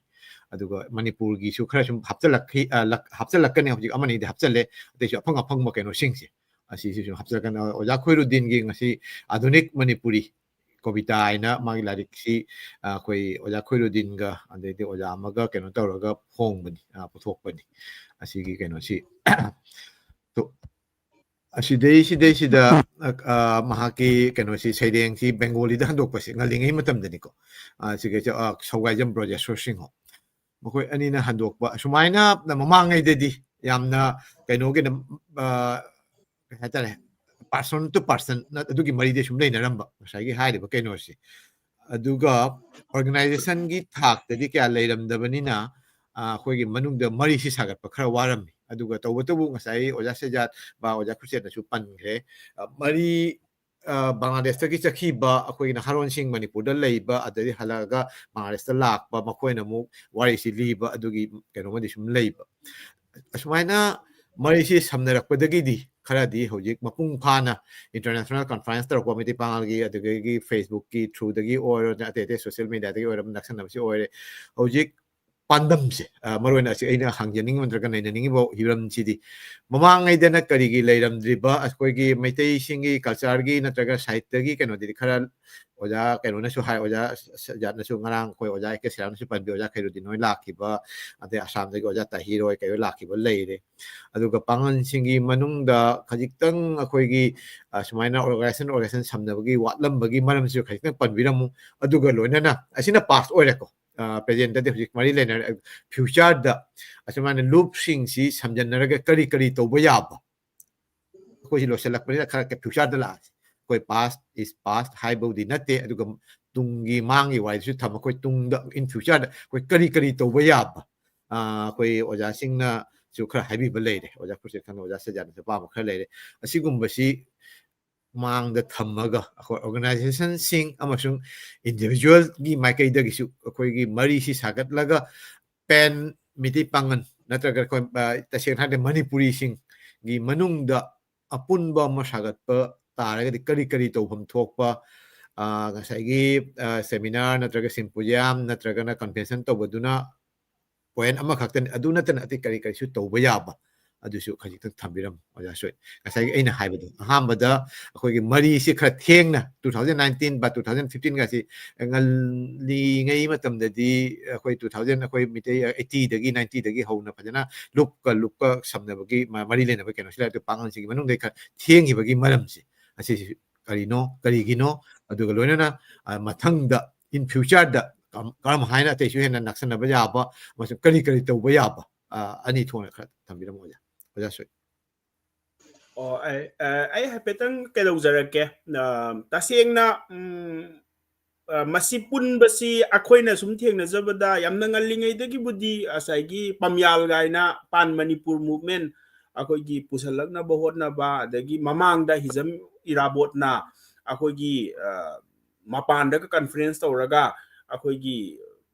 ꯄꯥꯟ ꯃꯅꯤꯄꯨꯔꯤ ꯃꯌꯥꯝ ꯄꯨꯟꯖꯟꯅꯕ ꯍꯣꯠꯅꯕꯒꯤ ꯑꯗꯒꯤ ꯑꯩ ꯔꯤꯁꯦꯟꯠꯂꯤ ꯑꯩꯅ ꯄꯥꯕꯗ ꯌꯥꯝꯅ ꯏꯟꯇꯔꯦꯁꯇꯤꯡ ꯑꯣꯏꯕ ꯑꯃ ꯄꯝꯌꯥꯜ ꯍꯥꯏꯕ꯭ꯔꯥ ꯀꯩꯅꯣ ꯑꯣꯔꯒꯅꯥꯏꯖꯦꯁꯟ ꯑꯃ ꯌꯥꯝ ꯆꯥꯎꯅ ꯂꯩꯔꯝꯕ ꯑꯩꯈꯣꯏꯒꯤ ꯖꯔꯅꯦꯜꯒ ꯐꯣꯡꯉꯝꯕꯁꯤꯅ ꯃꯅꯤꯄꯨꯔꯤꯒꯁꯦ ꯗꯤꯐꯥꯏꯟ ꯇꯧꯔꯝꯃꯦ ꯑꯩ ꯉꯔꯥꯡ ꯊꯦꯡꯅꯖꯩ ꯃꯈꯣꯏꯅ ꯃꯅꯤꯄꯨꯔꯤꯁꯦ ꯀꯅꯥꯅꯣ ꯀꯥꯏꯅꯒ ꯗꯤꯐꯥꯏꯟ ꯇꯧꯕꯒꯤ ꯃꯗꯨꯒꯤ ꯄꯣꯠꯇꯨꯃ ꯑꯗꯨꯗꯗꯤ ꯑꯩꯈꯣꯏ ꯀꯝꯃ꯭ꯌꯨꯅꯤꯇꯤꯒꯤ ꯄꯣꯠꯁꯤ ꯅꯠꯇꯕꯤꯗ ꯍꯨ ꯑꯥꯔ ꯗ ꯃꯅꯤꯄꯨꯔꯤꯁ ꯀꯥꯏꯅ ꯑꯗꯨꯅ ꯌꯥꯝ ꯉꯜꯂꯤꯉꯩꯗꯒꯤꯕꯨꯗꯤ ꯑꯩꯈꯣꯏꯒꯤ ꯑꯦꯖ ꯑꯦ ꯀꯔꯤ ꯑꯃ ꯑꯣꯏꯅ ꯃꯦꯖꯣꯔ ꯀꯝꯃ꯭ꯌꯨꯅꯤꯇꯤ ꯑꯣꯏꯔꯤꯕ ꯃꯩꯇꯩꯁꯤꯡꯅ ꯌꯥꯝꯅ ꯀꯟꯅ ꯏꯔꯥꯕꯣꯠꯀꯤ ꯃꯇꯝꯗꯒꯤ ꯍꯧꯔꯒ ꯃꯅꯤꯄꯨꯔꯒꯤ ꯃꯄꯥꯟꯗ ꯈꯨꯟꯗꯥꯔꯤꯕ ꯗꯥꯏꯁꯄꯣꯔꯥꯁꯤꯡ ꯑꯩꯈꯣꯏꯒꯤ ꯃꯁꯥꯃꯛꯁꯨ ꯁꯤꯜꯍꯦꯠꯇ ꯑꯩꯅ ꯄꯥꯖꯕꯗ ꯁꯤꯜꯍꯦꯠꯇꯒꯤ ꯖꯦꯜꯗ ꯊꯣꯛꯂꯛꯄꯗ ꯃꯐꯝꯗꯨꯒꯤ ꯃꯩꯇꯩ ꯄꯥꯡꯒꯜꯁꯤꯡ ꯌꯥꯎꯅ ꯃꯥꯁꯦ ꯖꯦꯜꯗꯒꯤ ꯊꯥꯗꯣꯔꯛꯄꯗ ꯑꯣꯛꯄꯒꯤ ꯋꯥꯔꯤꯒꯁꯨ ꯑꯩꯅ ꯊꯦꯡꯅꯖꯩ ꯄꯥꯕꯗ ꯑꯗꯨꯅ ꯌꯥꯝ ꯉꯜꯂꯤꯉꯩꯗ ꯄꯨꯜꯂꯝꯕꯁꯨ ꯌꯥꯏ ꯃꯗꯨꯒꯤ ꯋꯥꯔꯤꯗꯨꯗꯤ ꯑꯩꯅꯁꯨ ꯊꯣꯏꯅ ꯈꯪꯗ꯭ꯔꯦ ꯀꯩꯒꯤꯅꯣ ꯍꯥꯏꯔꯒ ꯃꯇꯝꯗꯨꯗ ꯑꯩꯈꯣꯏꯒꯤ ꯍꯤꯖꯝ ꯏꯔꯥꯕꯣꯠꯅ ꯕꯔꯃꯥꯗ ꯑꯩꯈꯣꯏꯒꯤ ꯃꯍꯥꯁꯚꯥꯒꯤ ꯑꯩꯈꯣꯏꯒꯤ ꯀꯔꯤ ꯍꯥꯏꯇꯥꯔꯦ ꯃꯤꯐꯝ ꯐꯝꯕ ꯃꯇꯝꯗꯒꯗꯤ ꯃꯩꯇꯩ ꯄꯥꯡꯒꯜ ꯌꯥꯎꯔꯝꯕꯁꯨ ꯌꯥꯏ ꯐꯣꯇꯣꯒꯁꯨ ꯍꯟꯗꯛ ꯊꯥꯒꯠꯂꯛꯇꯅꯒ ꯇꯧꯋꯦ ꯑꯔꯤꯕ ꯐꯣꯇꯣ ꯏꯔꯥꯕꯣꯠ ꯌꯥꯎꯔꯒ ꯕꯔꯃꯥꯗ ꯑꯩꯈꯣꯏꯒꯤ ꯑꯗꯨꯒꯨꯝꯕꯒꯤ ꯄꯣꯠ ꯑꯗꯨꯅ ꯌꯥꯝ ꯉꯜꯂꯤꯉꯩꯗ ꯑꯗꯒꯤ ꯑꯃꯁꯨ ꯑꯩꯅ ꯊꯦꯡꯅꯖꯩ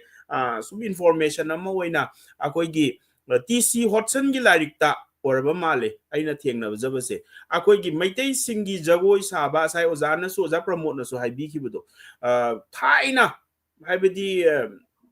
ꯋꯥꯔ ꯃꯃꯥꯡꯒꯤ ꯍꯥꯏꯇꯥꯔꯦ ꯁꯦꯀꯦꯟ ꯋꯥꯔꯜ ꯋꯥꯔ ꯐꯥꯔꯁ ꯋꯥꯔꯜ ꯋꯥꯔꯒꯤ ꯃꯃꯥꯡꯗ ꯑꯩꯈꯣꯏꯒꯤ ꯁꯤꯗꯒꯤ ꯖꯒꯣꯏ ꯁꯥꯕꯤ ꯀꯔꯤ ꯃꯌꯥꯝꯁꯤꯡ ꯍꯥꯏꯇꯥꯔꯦꯀꯣ ꯅꯥꯠ ꯁꯪꯁꯀ꯭ꯔꯤꯇꯟ ꯇꯧꯕ ꯑꯃ ꯁꯤꯗꯒꯤ ꯑꯩꯈꯣꯏ ꯆꯠꯄꯒꯤ ꯋꯥꯔꯤꯁꯦ ꯃꯥꯅ ꯄꯜꯂꯦ ꯑꯩꯈꯣꯏꯒꯤ ꯒ꯭ꯔꯨꯞ ꯑꯣꯏꯅ ꯀꯜꯆꯔꯦꯜ ꯒ꯭ꯔꯨꯞ ꯑꯣꯏꯅ ꯆꯠꯂꯒ ꯀꯁꯥꯔꯗꯒꯤ ꯍꯧꯔꯒ ꯁꯤꯜꯍꯦꯠꯀ ꯀꯣꯏꯔꯒ ꯃꯐꯝꯁꯤꯗ ꯄ꯭ꯔꯣꯒ꯭ꯔꯥꯝ ꯄꯤꯔꯨꯔꯒ ꯃꯅꯤꯄꯨꯔꯗ ꯑꯃꯨꯛ ꯍꯜꯂꯛꯄꯒꯤ ꯋꯥꯔꯤ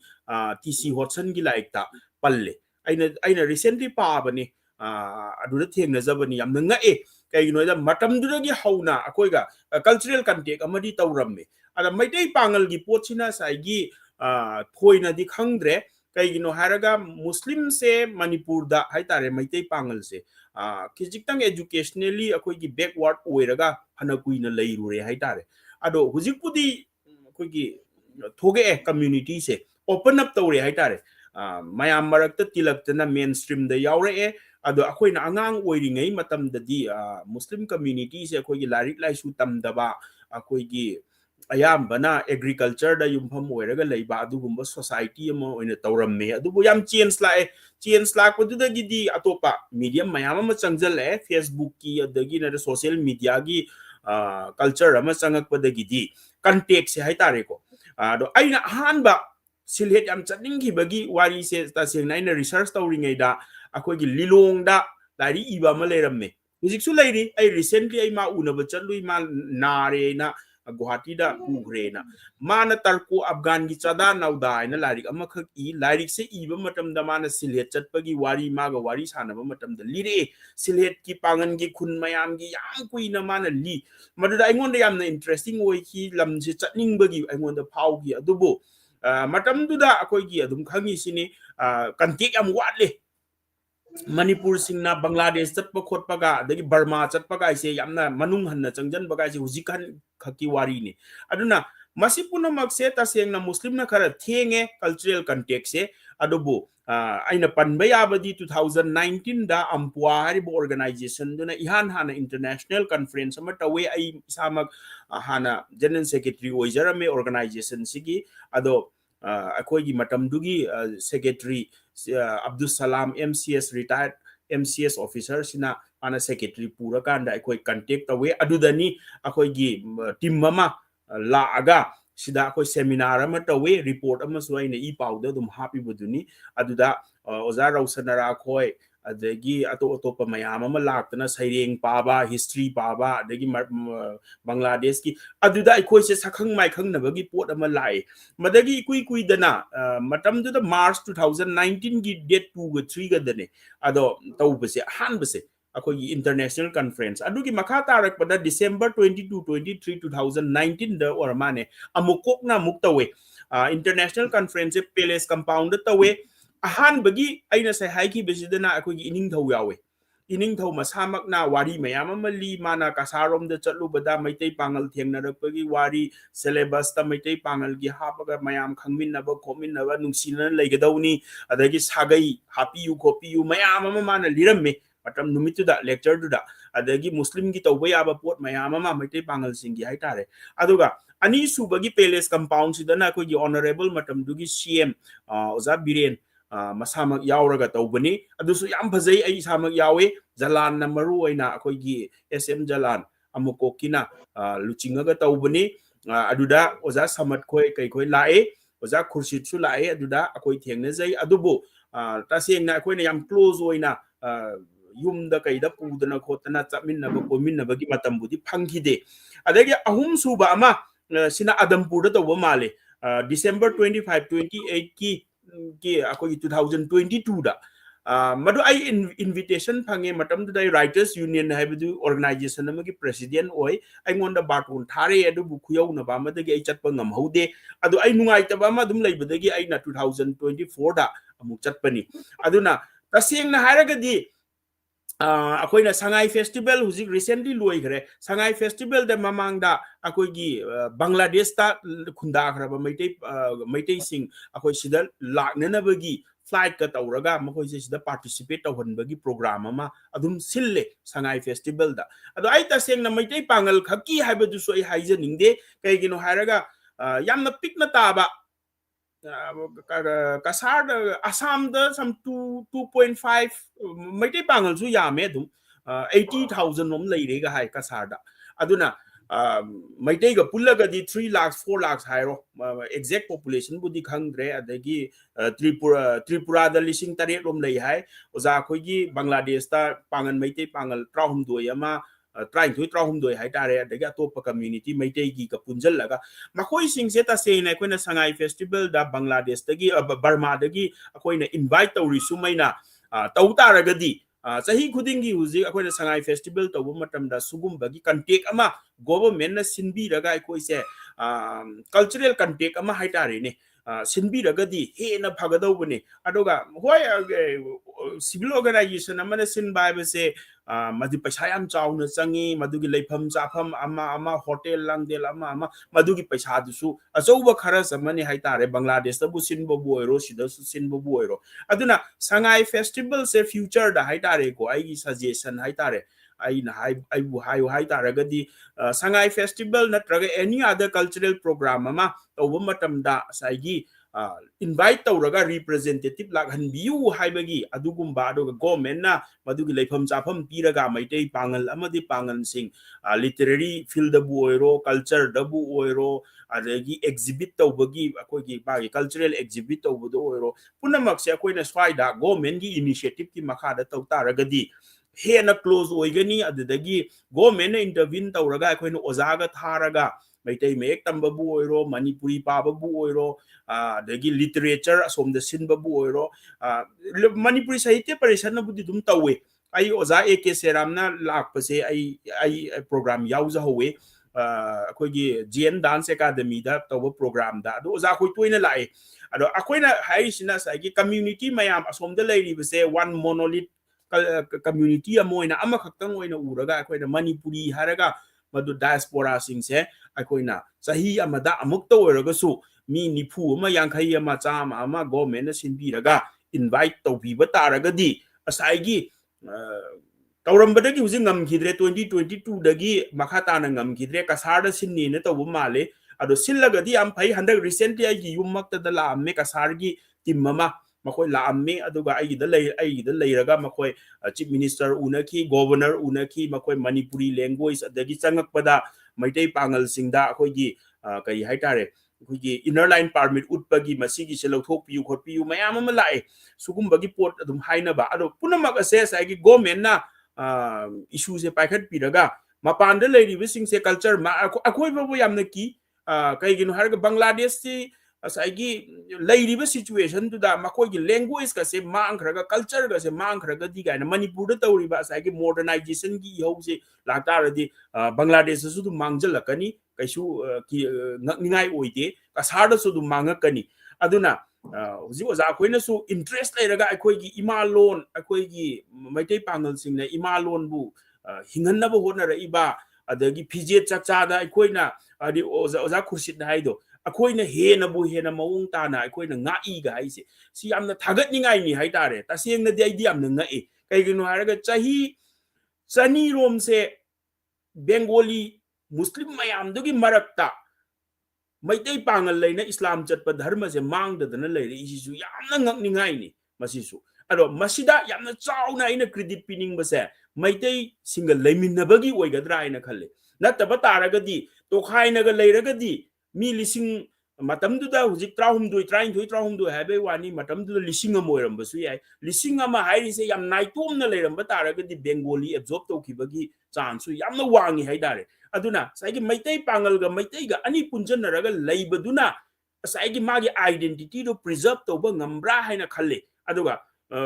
ꯕꯦꯡꯒꯣꯂꯤꯒ ꯑꯩꯈꯣꯏꯒꯤ ꯑꯩꯅ ꯊꯦꯡꯅꯖꯔꯛꯄꯗ ꯃꯩꯇꯩ ꯄꯥꯡꯒꯜꯁꯤꯡꯒ ꯑꯗꯒꯤ ꯕꯦꯡꯒꯣꯂꯤ ꯃꯨꯁꯂꯤꯝꯁꯤꯡꯒ ꯂꯧꯅꯕꯁꯨ ꯎꯗꯦ ꯌꯥꯝꯅ ꯉꯛꯏꯁꯦ ꯑꯩꯈꯣꯏ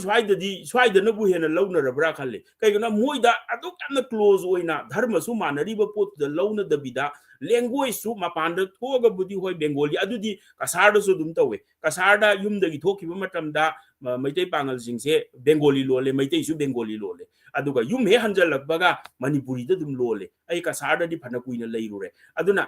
ꯁꯤ ꯄꯨꯝꯅꯃꯛꯁꯦ ꯑꯩꯈꯣꯏꯅ ꯌꯥꯝꯅ ꯇꯝꯖꯅꯤꯡꯉꯥꯏꯅꯤ ꯍꯥꯏꯇꯥꯔꯦ ꯃꯅꯤꯄꯨꯔ ꯃꯆꯥ ꯃꯅꯤꯄꯨꯔꯗ ꯂꯩꯔꯤꯕꯁꯤꯡꯅ ꯇꯝꯖꯅꯤꯡꯉꯥꯏꯅꯤ ꯀꯔꯤꯒꯤꯅꯣ ꯍꯥꯏꯔꯒ ꯑꯁꯣꯝꯗ ꯂꯩꯔꯤꯕ ꯑꯁꯤꯅ ꯑꯦꯛꯖꯥꯝꯄꯜ ꯑꯃ ꯑꯣꯏꯔꯒ ꯉꯁꯥꯏ ꯑꯃꯅ ꯍꯪꯉꯛꯑꯦ ꯍꯥꯏꯗꯣ ꯑꯦꯛꯖꯥꯝꯄꯜ ꯑꯃ ꯑꯣꯏꯅ ꯑꯩꯈꯣꯏꯅ ꯌꯦꯡꯕ ꯍꯩꯕ ꯇꯥꯔꯒꯗꯤ ꯑꯩꯈꯣꯏ ꯁꯤꯗꯁꯨ ꯅꯨꯡꯁꯤꯅꯕ ꯉꯝꯒꯗ꯭ꯔꯥ ꯍꯥꯏꯅ ꯈꯜꯂꯤ ꯑꯗꯨꯅ ꯃꯨꯁꯂꯤꯝꯁꯤꯡ ꯌꯥꯝꯅ ꯅꯨꯡꯁꯤ ꯃꯩꯇꯩ ꯄꯥꯡꯒꯜꯁꯤꯡ ꯍꯥꯏꯇꯥꯔꯦ ꯀꯩꯒꯤꯅꯣ ꯍꯥꯏꯔꯒ ꯃꯩꯇꯩꯁꯤꯡꯒ ꯃꯈꯣꯏꯒ ꯂꯩꯃꯤꯟꯅꯔꯝꯕꯒꯤ ꯑꯣꯏꯔꯝꯕꯁꯨ ꯌꯥꯏꯑꯕ ꯑꯩꯈꯣꯏꯅ ꯃꯈꯣꯏꯁꯦ ꯃꯥꯡꯗꯗꯅ ꯃꯈꯣꯏꯒꯤ ꯀꯜꯆꯔꯁꯦ ꯃꯩꯇꯩ ꯄꯥꯡꯒꯜ ꯂꯩꯅ ꯑꯗꯨꯝ ꯌꯨꯅꯤꯛ ꯑꯥꯏꯗꯦꯟꯇꯤꯇꯤ ꯑꯃ ꯄ꯭ꯔꯤꯖꯔꯕ ꯇꯧꯔꯒ ꯂꯩꯔꯝꯃꯤꯁꯦ ꯃꯁꯤ ꯍꯥꯏꯔꯒ ꯑꯩ ꯁ꯭ꯋꯥꯏꯗ ꯑꯗꯨꯝ ꯑꯩꯒꯤ ꯀꯔꯤꯁꯤꯃꯗꯤ ꯀꯩꯗꯧꯖꯒꯦ ꯌꯥꯝ ꯅꯨꯡꯉꯥꯏ ꯑꯣꯖꯥ ꯊꯦꯡꯛ ꯌꯨ ꯑꯃꯨꯛꯀꯁꯨ ꯊꯥꯒꯠꯆꯔꯤ ꯇꯁꯦꯡꯅ ꯍꯥꯏꯔꯒꯗꯤ ꯉꯁꯥꯏꯒꯤ ꯑꯩꯈꯣꯏꯒꯤ ꯋꯥꯔꯤꯁꯤꯁꯨ ꯁꯨꯝ ꯂꯥꯛꯑꯦ ꯑꯩꯈꯣꯏꯒꯤ ꯃꯔꯤꯁꯤ ꯅꯛꯁꯟꯅꯕ ꯑꯗꯨꯒ ꯅꯛꯁꯟꯅꯔꯃꯤꯅ ꯑꯗꯨꯒꯤ ꯑꯐ ꯐꯠꯇꯕꯗꯨꯁꯨ ꯁꯨꯝ ꯂꯧꯅꯔꯛꯀꯅꯤ ꯑꯗꯨꯒ ꯑꯀꯤꯕ ꯑꯃ ꯑꯣꯖꯥ ꯁꯣꯏꯅ ꯍꯥꯏꯗꯣ ꯉꯁꯥꯏꯒꯤ ꯃꯅꯤꯄꯨꯔꯒꯤ ꯃꯇꯧ ꯇꯝꯃꯛꯀꯗ꯭ꯔꯥ ꯍꯥꯏꯕꯒꯤ ꯑꯀꯤꯕ ꯑꯃꯁꯤ ꯁꯨꯝ ꯂꯩ ꯑꯩꯈꯣꯏ ꯑꯁꯤ ꯆꯨꯝꯃꯤ ꯏꯟꯇꯔꯅꯦꯠꯀꯤ ꯊ꯭ꯔꯨꯗꯒꯤ ꯍꯥꯏꯒꯗ꯭ꯔꯥ ꯁꯣꯁꯤꯌꯦꯜ ꯃീഡിꯌꯥ ꯀꯩꯅꯣꯗꯒꯤ ꯑꯣꯏꯅ ꯂꯥꯞꯅ ꯂꯩꯅꯔꯒꯁꯨ ꯑꯩꯈꯣꯏ ꯕ꯭ꯔꯥꯎꯖꯤꯡ ꯑꯩꯈꯣꯏ ꯏꯟꯇꯔꯅꯦꯠꯀꯤ ꯃꯣꯏꯒꯤ ꯑꯦꯜꯒꯣꯔꯤꯗꯝꯒꯤ ꯃꯇꯥꯡꯗꯅ ꯃꯥꯅ ꯄꯥꯝꯕ ꯀꯩꯅꯣ ꯍꯦꯟꯅ ꯊꯣꯛꯂꯛꯄꯅꯤꯅ ꯉꯁꯥꯏꯒꯤ ꯑꯣꯖꯥ ꯁꯖꯥꯠ ꯈꯨꯔꯁꯦꯠꯕꯥꯅꯁꯨ ꯍꯥꯏꯔꯛꯀꯅꯤ ꯕꯪꯒ꯭ꯂꯥꯗꯦꯁꯇ ꯂꯩꯔꯤꯕ ꯄꯥꯡꯒꯜꯁꯤꯡꯁꯤꯁꯨ ꯂꯣꯏꯅ ꯃꯩꯇꯩ ꯄꯥꯡꯒꯜꯁꯤꯡꯁꯨ ꯂꯣꯏꯅ ꯑꯁꯥꯝꯗ ꯈꯪꯗꯦ ꯃꯅꯤꯄꯨꯔꯗ ꯊꯧꯗꯣꯛ ꯋꯥꯊꯣꯛ ꯄꯨꯝꯅꯃꯛꯁꯤ ꯁꯨꯝ ꯈꯔ ꯇꯧꯔꯁꯨ ꯎꯔꯝꯒꯅꯤ ꯊ꯭ꯔꯨ ꯗ ꯀꯅꯦꯛꯇꯤꯚꯤꯇꯤ ꯂꯩꯅꯕꯅꯤꯅ ꯇꯣ ꯑꯗꯨꯒꯤ ꯈꯔ ꯆꯦꯛꯁꯤꯟꯍꯧꯗꯕ ꯃꯤꯀꯨꯞꯇ ꯐꯠꯇꯕ ꯅꯠꯇ꯭ꯔꯒ ꯇꯧꯍꯟꯅꯤꯡꯗꯕ ꯅꯠꯇ꯭ꯔꯒ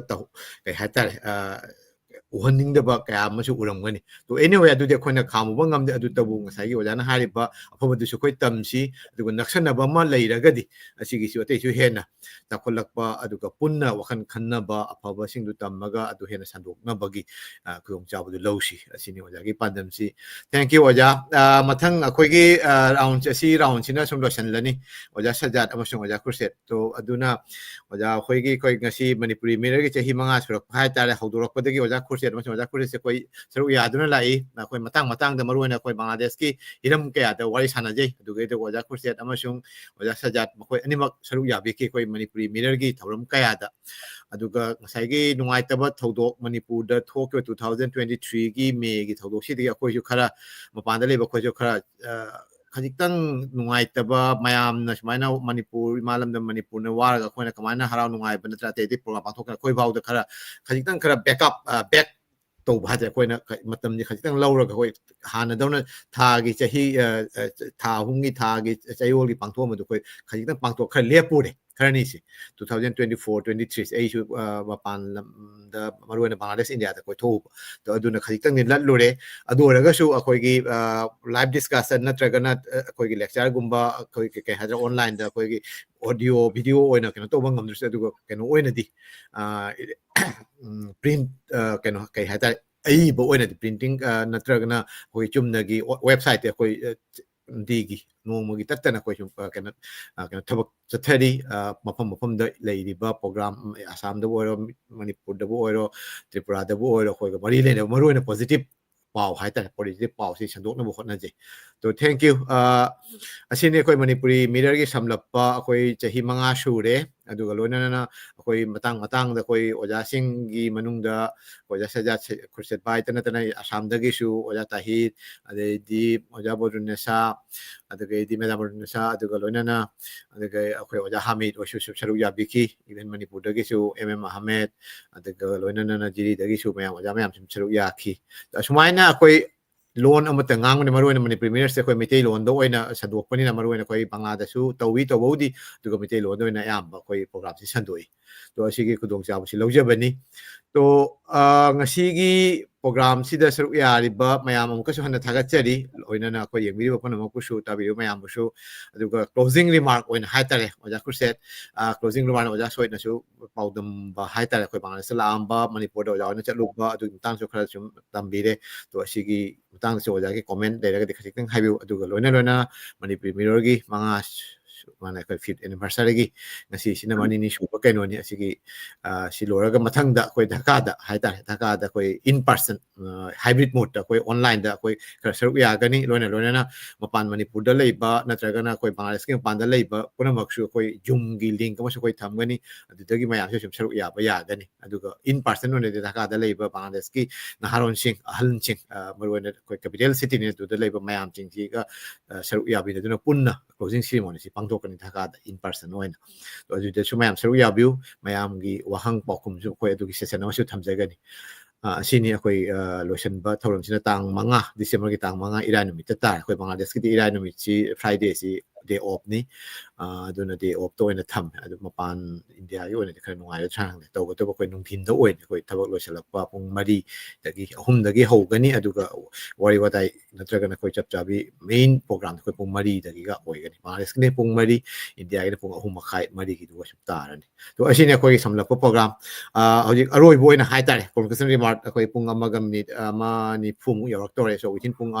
2ꯒꯤ ꯃꯅꯨꯡꯗ ꯑꯩꯈꯣꯏ ꯀꯩꯅꯣꯁꯤ ꯉꯁꯤꯒꯤ ꯊꯕꯛꯁꯤ ꯂꯣꯏꯁꯤꯟꯅꯕ ꯇꯧꯖꯒꯅꯤ ꯑꯣꯖꯥ ꯈꯨꯔꯁꯦꯠ ꯁꯣ ꯀ꯭ꯂꯣꯖꯤꯡ ꯔꯤꯃꯥꯔꯛ ꯑꯦꯟ ꯑꯣꯖꯥꯒꯤ ꯍꯥꯏꯅꯤꯡꯕ ꯑꯣꯖꯥ ꯁꯃꯠꯇꯤ ꯌꯥꯎꯕ ꯉꯝꯈꯤꯗꯦ ꯃꯥꯒꯤ ꯃꯁꯥꯒꯤ ꯈꯔ ꯀꯩꯅꯣ ꯇꯧ ꯑꯣꯖꯥ ꯁꯃꯠꯁꯨ ꯌꯥꯎꯍꯟꯅꯤꯡꯉꯝꯕꯅꯤ ꯑꯗꯣ ꯑꯣꯖꯥ ꯈꯨꯔꯁꯦꯠꯅꯁꯨ ꯁꯨꯝ ꯕꯪꯒ꯭ꯂꯥꯗꯦꯁꯀꯤ ꯃꯥꯒꯤꯗꯒꯤ ꯀꯔꯤ ꯍꯥꯏꯅꯤꯡꯕ ꯑꯃꯁꯨꯡ ꯑꯣꯖꯥꯒꯤ ꯑꯣꯏꯕ ꯑꯣꯖꯥ ꯁꯣꯏꯗ ꯊꯝꯕꯤꯔꯝꯕ ꯋꯥꯍꯩꯁꯤꯡꯗꯨꯒꯁꯨ ꯑꯣꯖꯥꯅ ꯀꯔꯤ ꯍꯥꯏꯅꯤꯡꯕ ꯑꯗꯨꯒꯤ ꯃꯇꯥꯡ ꯑꯃꯁꯨꯡ ꯀ꯭ꯂꯣꯖꯤꯡ ꯔꯤꯃꯥꯔꯛ ꯍꯥꯏꯇꯥꯔꯦ ꯑꯣꯖꯥꯒꯤ ꯑꯔꯣꯏꯕ ꯋꯥꯍꯩ ꯈꯖꯤꯛꯇꯪ ꯊꯝꯕꯤꯔꯝꯃꯨ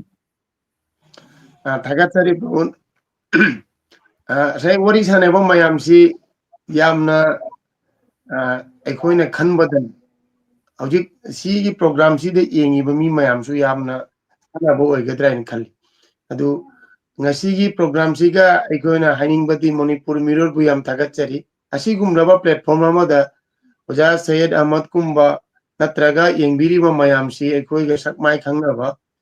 ꯏ ꯄꯥꯎ ꯐꯥꯎꯅꯕ ꯍꯔꯥꯎ ꯅꯨꯡꯉꯥꯏꯕ ꯑꯃꯒ ꯁꯤꯌꯔ ꯇꯧꯅꯕꯁꯤ ꯃꯁꯤ ꯌꯥꯝ ꯊꯥꯒꯠꯅꯤꯡꯉꯥꯏꯅꯤ ꯄ꯭ꯔꯃꯣꯗꯄꯨ ꯌꯥꯝ ꯊꯥꯒꯠꯅꯤꯡꯕꯗꯤ ꯁꯤꯅꯤ ꯑꯁꯤꯒꯨꯝꯕ ꯄ꯭ꯂꯦꯠꯐꯣꯔꯝ ꯑꯃ ꯁꯦꯝꯕꯒꯤꯗꯃꯛꯇ ꯉꯁꯤ ꯆꯍꯤ 1-2 ꯇꯧꯅ ꯆꯍꯤ 5 ꯁꯨꯖꯜꯂꯛꯄ ꯃꯇꯝ ꯌꯧꯔꯛ ꯐꯥꯎꯗ ꯃꯅꯤꯄꯨꯔ ꯃꯤꯔꯣꯜꯁꯤ ꯉꯁꯤ ꯐꯥꯎ ꯌꯣꯛꯈꯠꯅ ꯉꯍꯤ ꯐꯥꯎ ꯂꯩ ꯑꯁꯤ ꯍꯌꯦꯡ ꯐꯥꯎꯁꯨ ꯁꯨꯃꯥꯏꯅ ꯂꯩꯁꯅꯨ ꯕꯪꯒ꯭ꯂꯥꯗꯦꯁꯇ ꯂꯩꯔꯤꯕ ꯑꯩꯈꯣꯏ Manipuri ꯄꯨꯝꯅꯃꯛꯀꯤꯁꯨ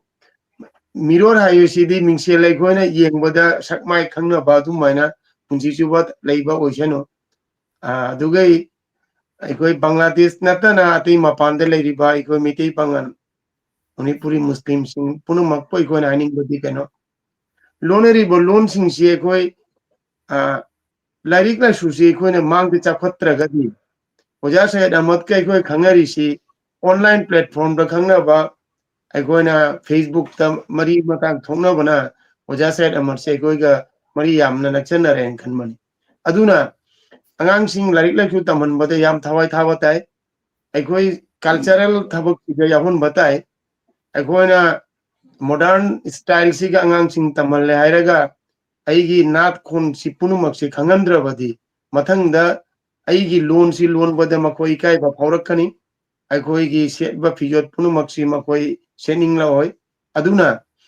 aikoi gi social cultural punumak ta angang sing bo yam involve to ba aduge sumaina amaga interaction si oina ba haina anouba program punumak sille hairaga mayam gi thawgat yamna pangan si kalhan naba asing program si sinba oiseno asigi mayam borsi hairaga ai mayam da assalamu alaikum asigi da makta sigalo isinjar Thank you. Akoi sum mathang ai sum Manipuri Mirror gi matang ai sum utpani akoi YouTube channel ga lona lona na akoi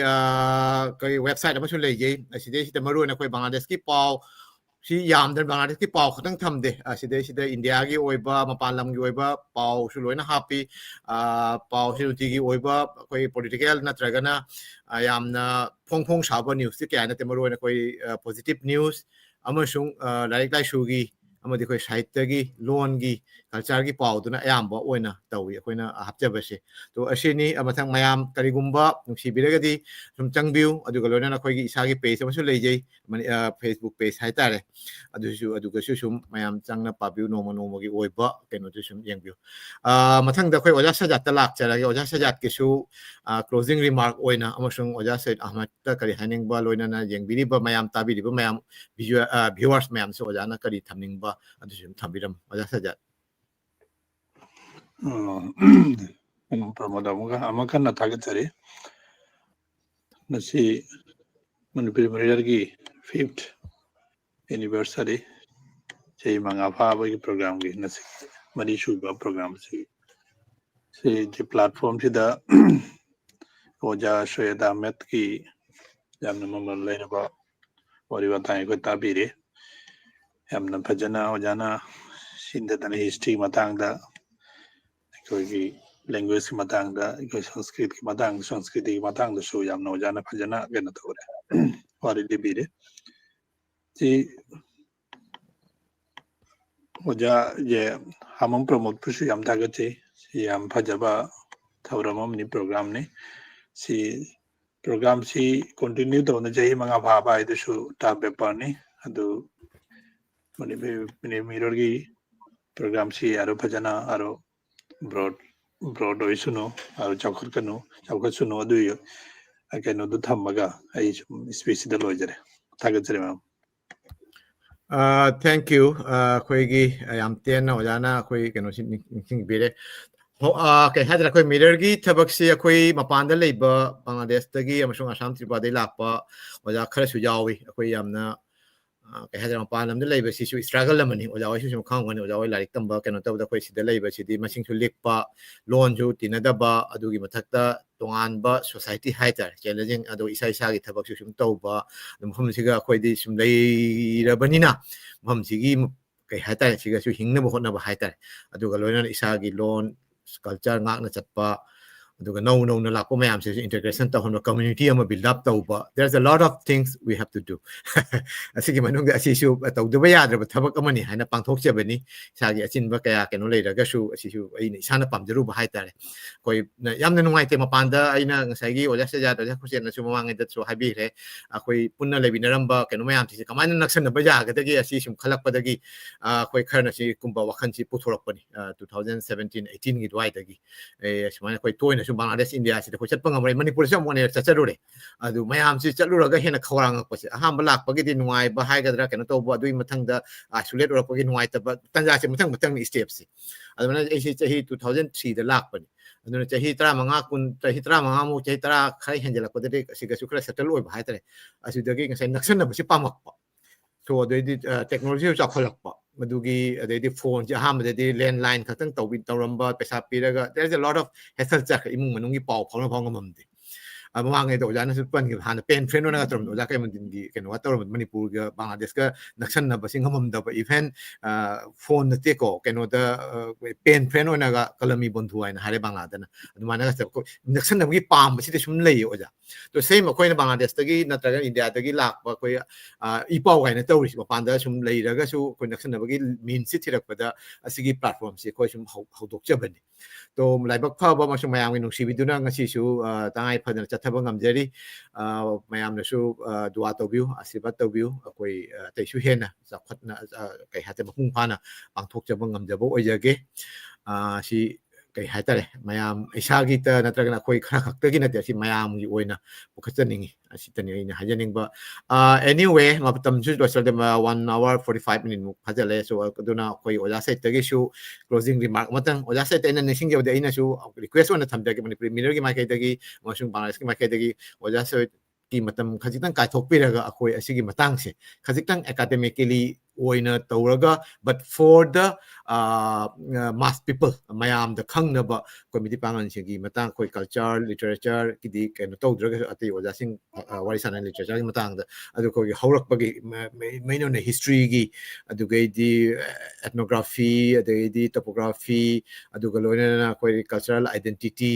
ꯑꯗꯩꯗꯤ ꯂꯦꯡꯒ꯭ꯋꯦꯖꯇꯁꯨ ꯑꯩꯈꯣꯏ ꯃꯩꯇꯩꯂꯣꯟꯅꯤ ꯍꯥꯏꯔꯒꯁꯨ ꯑꯩꯈꯣꯏ ꯃꯩꯇꯩ ꯄꯥꯉꯜꯒꯤ ꯇꯣꯉꯥꯟꯕ action ꯑꯃꯁꯨꯡ ꯋꯥꯍꯩ ꯋꯥꯇꯥꯗ ꯈꯖꯤꯛꯇꯪ ꯇꯣꯉꯥꯟꯕ ꯂꯩꯕ ꯑꯗꯨꯒ ꯃꯩꯇꯩ ꯑꯏꯕꯁꯤꯡꯅꯁꯨ ꯄꯨꯊꯣꯛꯄꯗ ꯑꯩꯈꯣꯏꯒꯤ ꯉꯜꯂꯤꯉꯩ ꯃꯇꯝꯗꯒꯤꯅ ꯑꯣꯖꯥ ꯀꯩꯅꯣꯁꯤꯡꯅꯁꯨ ꯑꯩꯈꯣꯏ ꯑꯏꯕꯁꯤꯡꯅꯁꯨ ꯃꯩꯇꯩ ꯄꯥꯉꯜꯒꯤꯁꯨ ꯌꯥꯝ ꯏꯟꯇꯔꯦꯁ ꯂꯧꯅ ꯎꯄꯟꯌꯥꯁ ꯏꯔꯝꯕ ꯑꯗꯩꯗꯤ ꯀꯩꯅꯣ ꯊꯤꯒꯠꯄꯒꯤ ꯀꯩꯅꯣ ꯑꯣꯏꯕ ꯏꯔꯝꯕ ꯃꯌꯥꯝ ꯑꯃ ꯂꯩ ꯁꯣ ꯅꯨꯡꯁꯤꯔꯕ ꯋꯥꯔꯤ ꯃꯌꯥꯝ ꯑꯃꯁꯨ ꯂꯩ ꯁꯣ ꯋꯤ ꯍꯦꯞ ꯇꯨ ꯇꯣꯛ ꯑꯁꯤꯒꯤꯁꯤ ꯇꯣꯏꯅ ꯍꯥꯏꯕ ꯑꯃ ꯆꯪꯉꯤ ꯉꯁꯥꯏꯒꯤ ꯑꯐꯕ ꯋꯥꯍꯩꯁꯤꯡꯁꯤꯗꯤ ꯍꯟꯖꯟ ꯍꯟꯖꯟꯅ ꯍꯥꯏꯔꯒꯗꯤ ꯃꯌꯥꯝꯗ ꯇꯥꯗꯣꯔꯤꯁꯦ ꯑꯩꯈꯣꯏꯒꯤ ꯍꯟꯕ ꯂꯩꯇꯅ ꯋꯤꯗꯥꯎꯠ ꯀꯩ ꯍꯥꯏꯇꯥꯔꯦ ꯍꯦꯁꯤꯇꯦꯁꯟ ꯑꯦꯟ ꯋꯤꯗꯥꯎꯠ ꯑꯩꯈꯣꯏꯒꯤ ꯀꯩ ꯍꯥꯏꯇꯥꯔꯦ ꯇꯟꯊꯕ ꯌꯥꯎꯗꯅ ꯁꯤ ꯍꯥꯏꯕ ꯑꯃ ꯆꯪꯉꯤ ꯑꯗꯨꯒ ꯑꯩꯅ ꯈ꯭ꯋꯥꯏꯗꯒꯤ ꯅꯨꯡꯉꯥꯏꯔꯤꯁꯤꯗ ꯑꯣꯖꯥꯒꯤꯗ ꯑꯗꯨꯒꯤ ꯀꯩꯅꯣꯗꯨ ꯂꯩꯌꯦ ꯑꯣꯖꯥꯒꯤ ꯌꯨꯇ꯭ꯌꯨꯕꯇ ꯈꯪꯗꯦ ꯅꯠꯇ꯭ꯔꯒ ꯁꯣꯁꯤꯌꯦꯜ ꯃꯦꯗꯤꯌꯥꯗ ꯈꯪꯗꯦ ꯊꯥꯗꯣꯔꯛꯄꯗ ꯑꯩꯈꯣꯏꯅ ꯁꯨꯝ ꯊꯦꯡꯅꯕ ꯌꯥꯝꯅ ꯏꯅꯔꯖꯦꯇꯤꯛ ꯑꯣꯏꯕ ꯌꯥꯝꯅ ꯄꯋꯥꯔꯐꯨꯜ ꯃꯦꯁꯦꯖ ꯂꯩꯕ ꯑꯣꯖꯥꯒꯤ ꯀꯩꯅꯣꯁꯨ ꯂꯩꯕ ꯑꯗꯨꯅꯅꯤ ꯑꯩꯈꯣꯏ ꯕꯪꯒ꯭ꯂꯥꯗꯦꯁꯀꯤ ꯃꯌꯥꯝꯁꯦ ꯍꯟꯗꯛꯇꯤ ꯑꯣꯖꯥ ꯑꯣꯏꯅ ꯄꯨꯁꯤꯜꯂꯛꯁꯤꯀꯣ ꯍꯥꯏꯅ ꯑꯣꯖꯥ ꯃꯌꯥꯝ ꯑꯃꯁꯨ ꯂꯩ ꯑꯩꯈꯣꯏ ꯑꯁꯥꯝꯗꯁꯨ ꯀꯩꯁꯨ ꯁ꯭ꯀꯣꯂꯔꯗꯤ ꯃꯌꯥꯝ ꯑꯃ ꯂꯩ ꯑꯩꯈꯣꯏ ꯕꯪꯒ꯭ꯂꯥꯗꯦꯁꯇꯕꯨ ꯃꯁꯤꯡꯁꯨ ꯂꯤꯛꯄꯅꯤꯅ ꯂꯥꯏꯔꯤꯛ ꯂꯥꯏꯁꯨꯁꯨ ꯑꯁꯤ ꯃꯇꯥꯡꯁꯤ ꯇꯝꯕꯅꯤ ꯈꯔꯗꯤ ꯋꯥꯠꯂꯦ ꯇꯣ ꯑꯦꯅꯤꯋꯦ ꯃꯊꯪꯗ ꯑꯩꯈꯣꯏ ꯑꯇꯩꯁꯨ ꯍꯦꯟꯅ ꯁꯝꯅꯔꯒ ꯑꯇꯩꯁꯨ ꯁꯝꯖꯟꯅꯔꯒ ꯑꯇꯩꯁꯨ ꯍꯦꯟꯅ ꯐꯕ ꯀꯩꯅꯣꯁꯤ ꯄꯨꯔꯛꯄ ꯑꯣꯏꯁꯅꯨ ꯑꯗꯨꯒꯤꯗꯨ ꯉꯝꯅꯕ ꯑꯩꯈꯣꯏ ꯍꯣꯠꯅꯖꯒꯦ ꯉꯁꯤꯒꯤ ꯑꯣꯏꯅꯗꯤ ꯑꯣꯖꯥꯒꯤ ꯃꯥꯏꯀꯩꯗꯒꯤ ꯑꯩꯈꯣꯏ ꯀ꯭ꯂꯣꯖꯤꯡ ꯔꯤꯃꯥꯔꯛ ꯍꯥꯏꯇꯥꯔꯦ ꯈꯖꯤꯛꯇꯪ ꯊꯝꯕꯤꯔꯝꯃꯣ ꯑꯣꯖꯥ ꯊꯦꯡꯛ ꯌꯨ ꯑꯍꯥꯟꯕꯗ ꯑꯩ ꯑꯣꯖꯥ ꯄ꯭ꯔꯃꯣꯗꯅ ꯑꯩꯈꯣꯏꯒꯤ ꯄ꯭ꯂꯦꯠꯐꯣꯝꯁꯤꯃ ꯄꯤꯕꯤꯕꯒꯤ ꯍꯥꯏꯇꯥꯔꯦ ꯌꯥꯝ ꯅꯨꯡꯉꯥꯏꯖꯩ ꯃꯅꯤꯄꯨꯔꯤ ꯃꯤꯔꯔꯅ ꯆꯍꯤ 5 ꯁꯨꯔꯛꯄꯒꯤ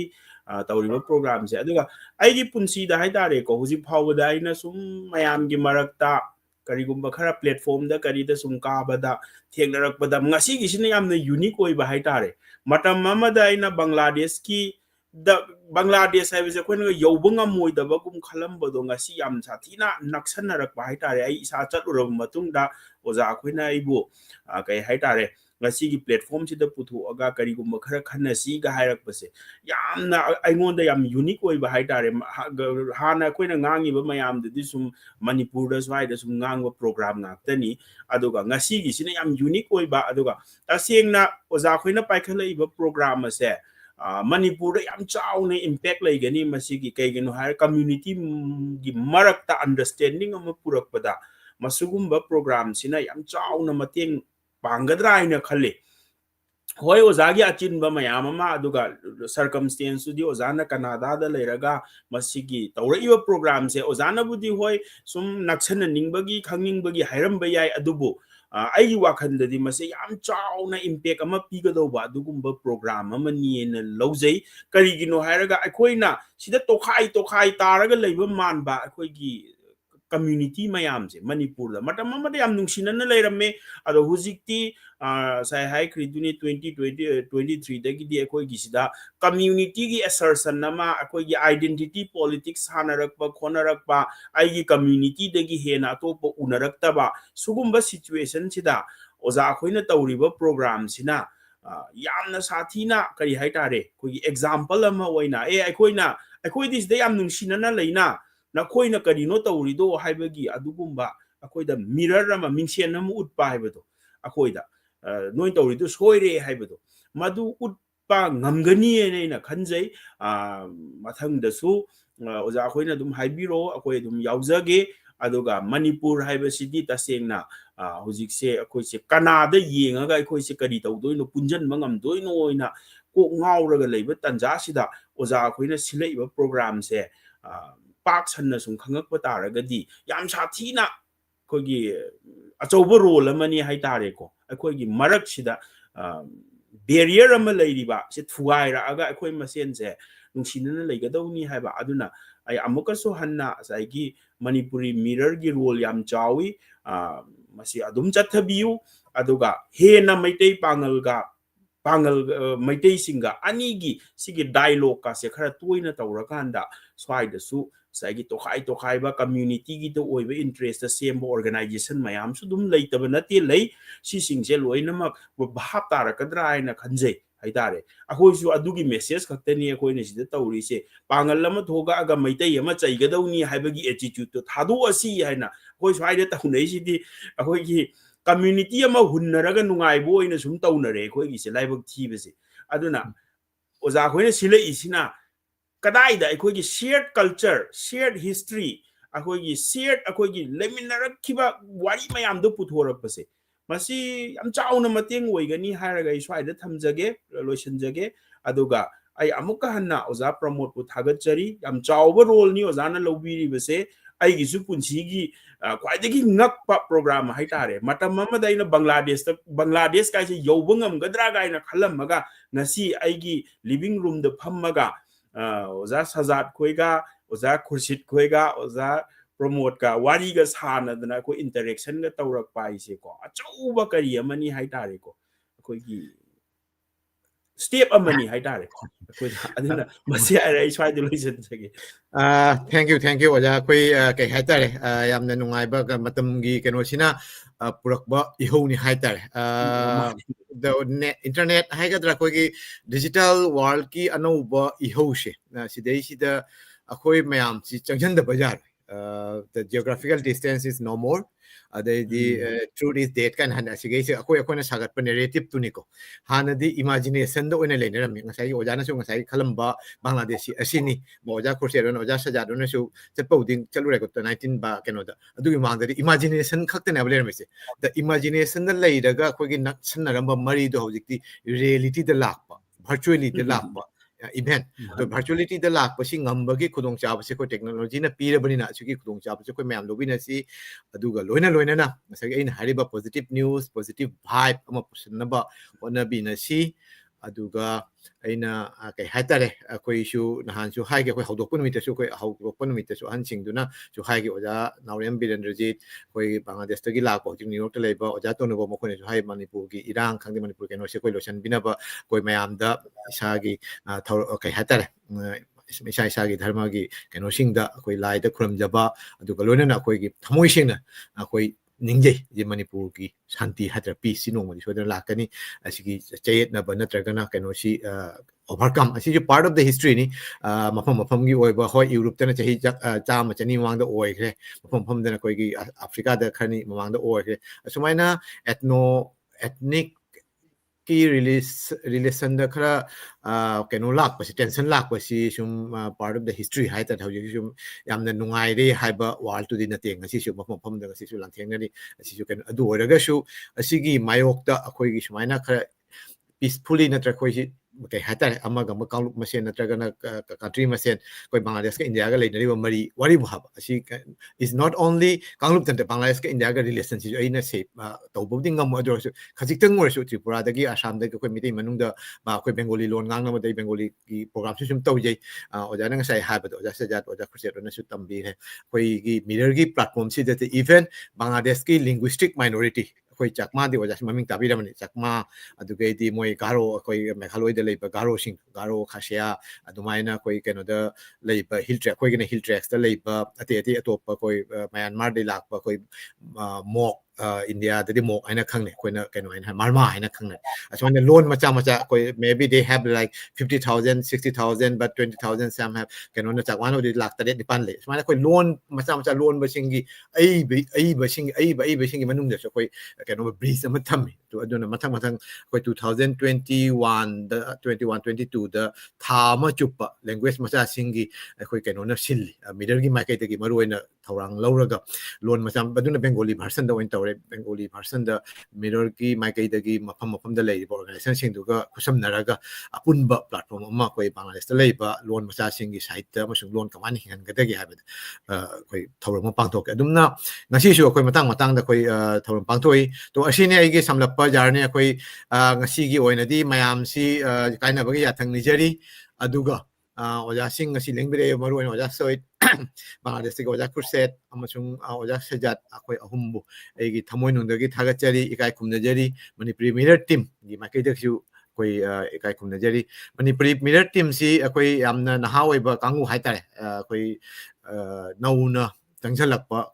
keno ngateni sigi lamsi de sidam haire khangenate New York tagi koi hamom nana cha adedi koi opu keno lei mutum opu adugedi koi sidei sida koi Montreal da ngasidi koi skin di jaw moi loina back leiba aduga makhan technical support to bakang loteni aduga gi di report seram report aduga loina na koi keno gi silet tagi Rasel Mapam Rasel adedi koi Bhanuwas tagi hamom probit koi team win koi work to bani dhaka da koi oja chandrajit lei di pari ching tham tumai ta koi si koi team mama shemaga sigi platform si aduga oja sajad oja khori roisum sum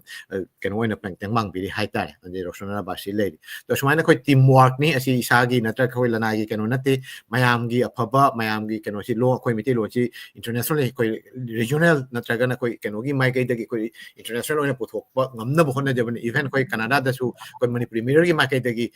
keno oina su larik phong bagi natraga na koi chei ahum su bagi pangthok pa koi si pangthok chei kai haitare community hall amada so koi si isa khaktang lakpa family khaktang lakpa nataba akhoi gi loan not culture language literature su yauna lakpanina adu su sum hingan ba aduga loina koi sagon na chatpa haitare adugi padam duga tawjabani amuka su hanna yangbiri ba tabiri ba mayam su ikai khumnjari kai hatare ngasi gi tapamsi asida oina lotion bagi ayaba lawjari thagachari mayam bu khuramjari Thank you.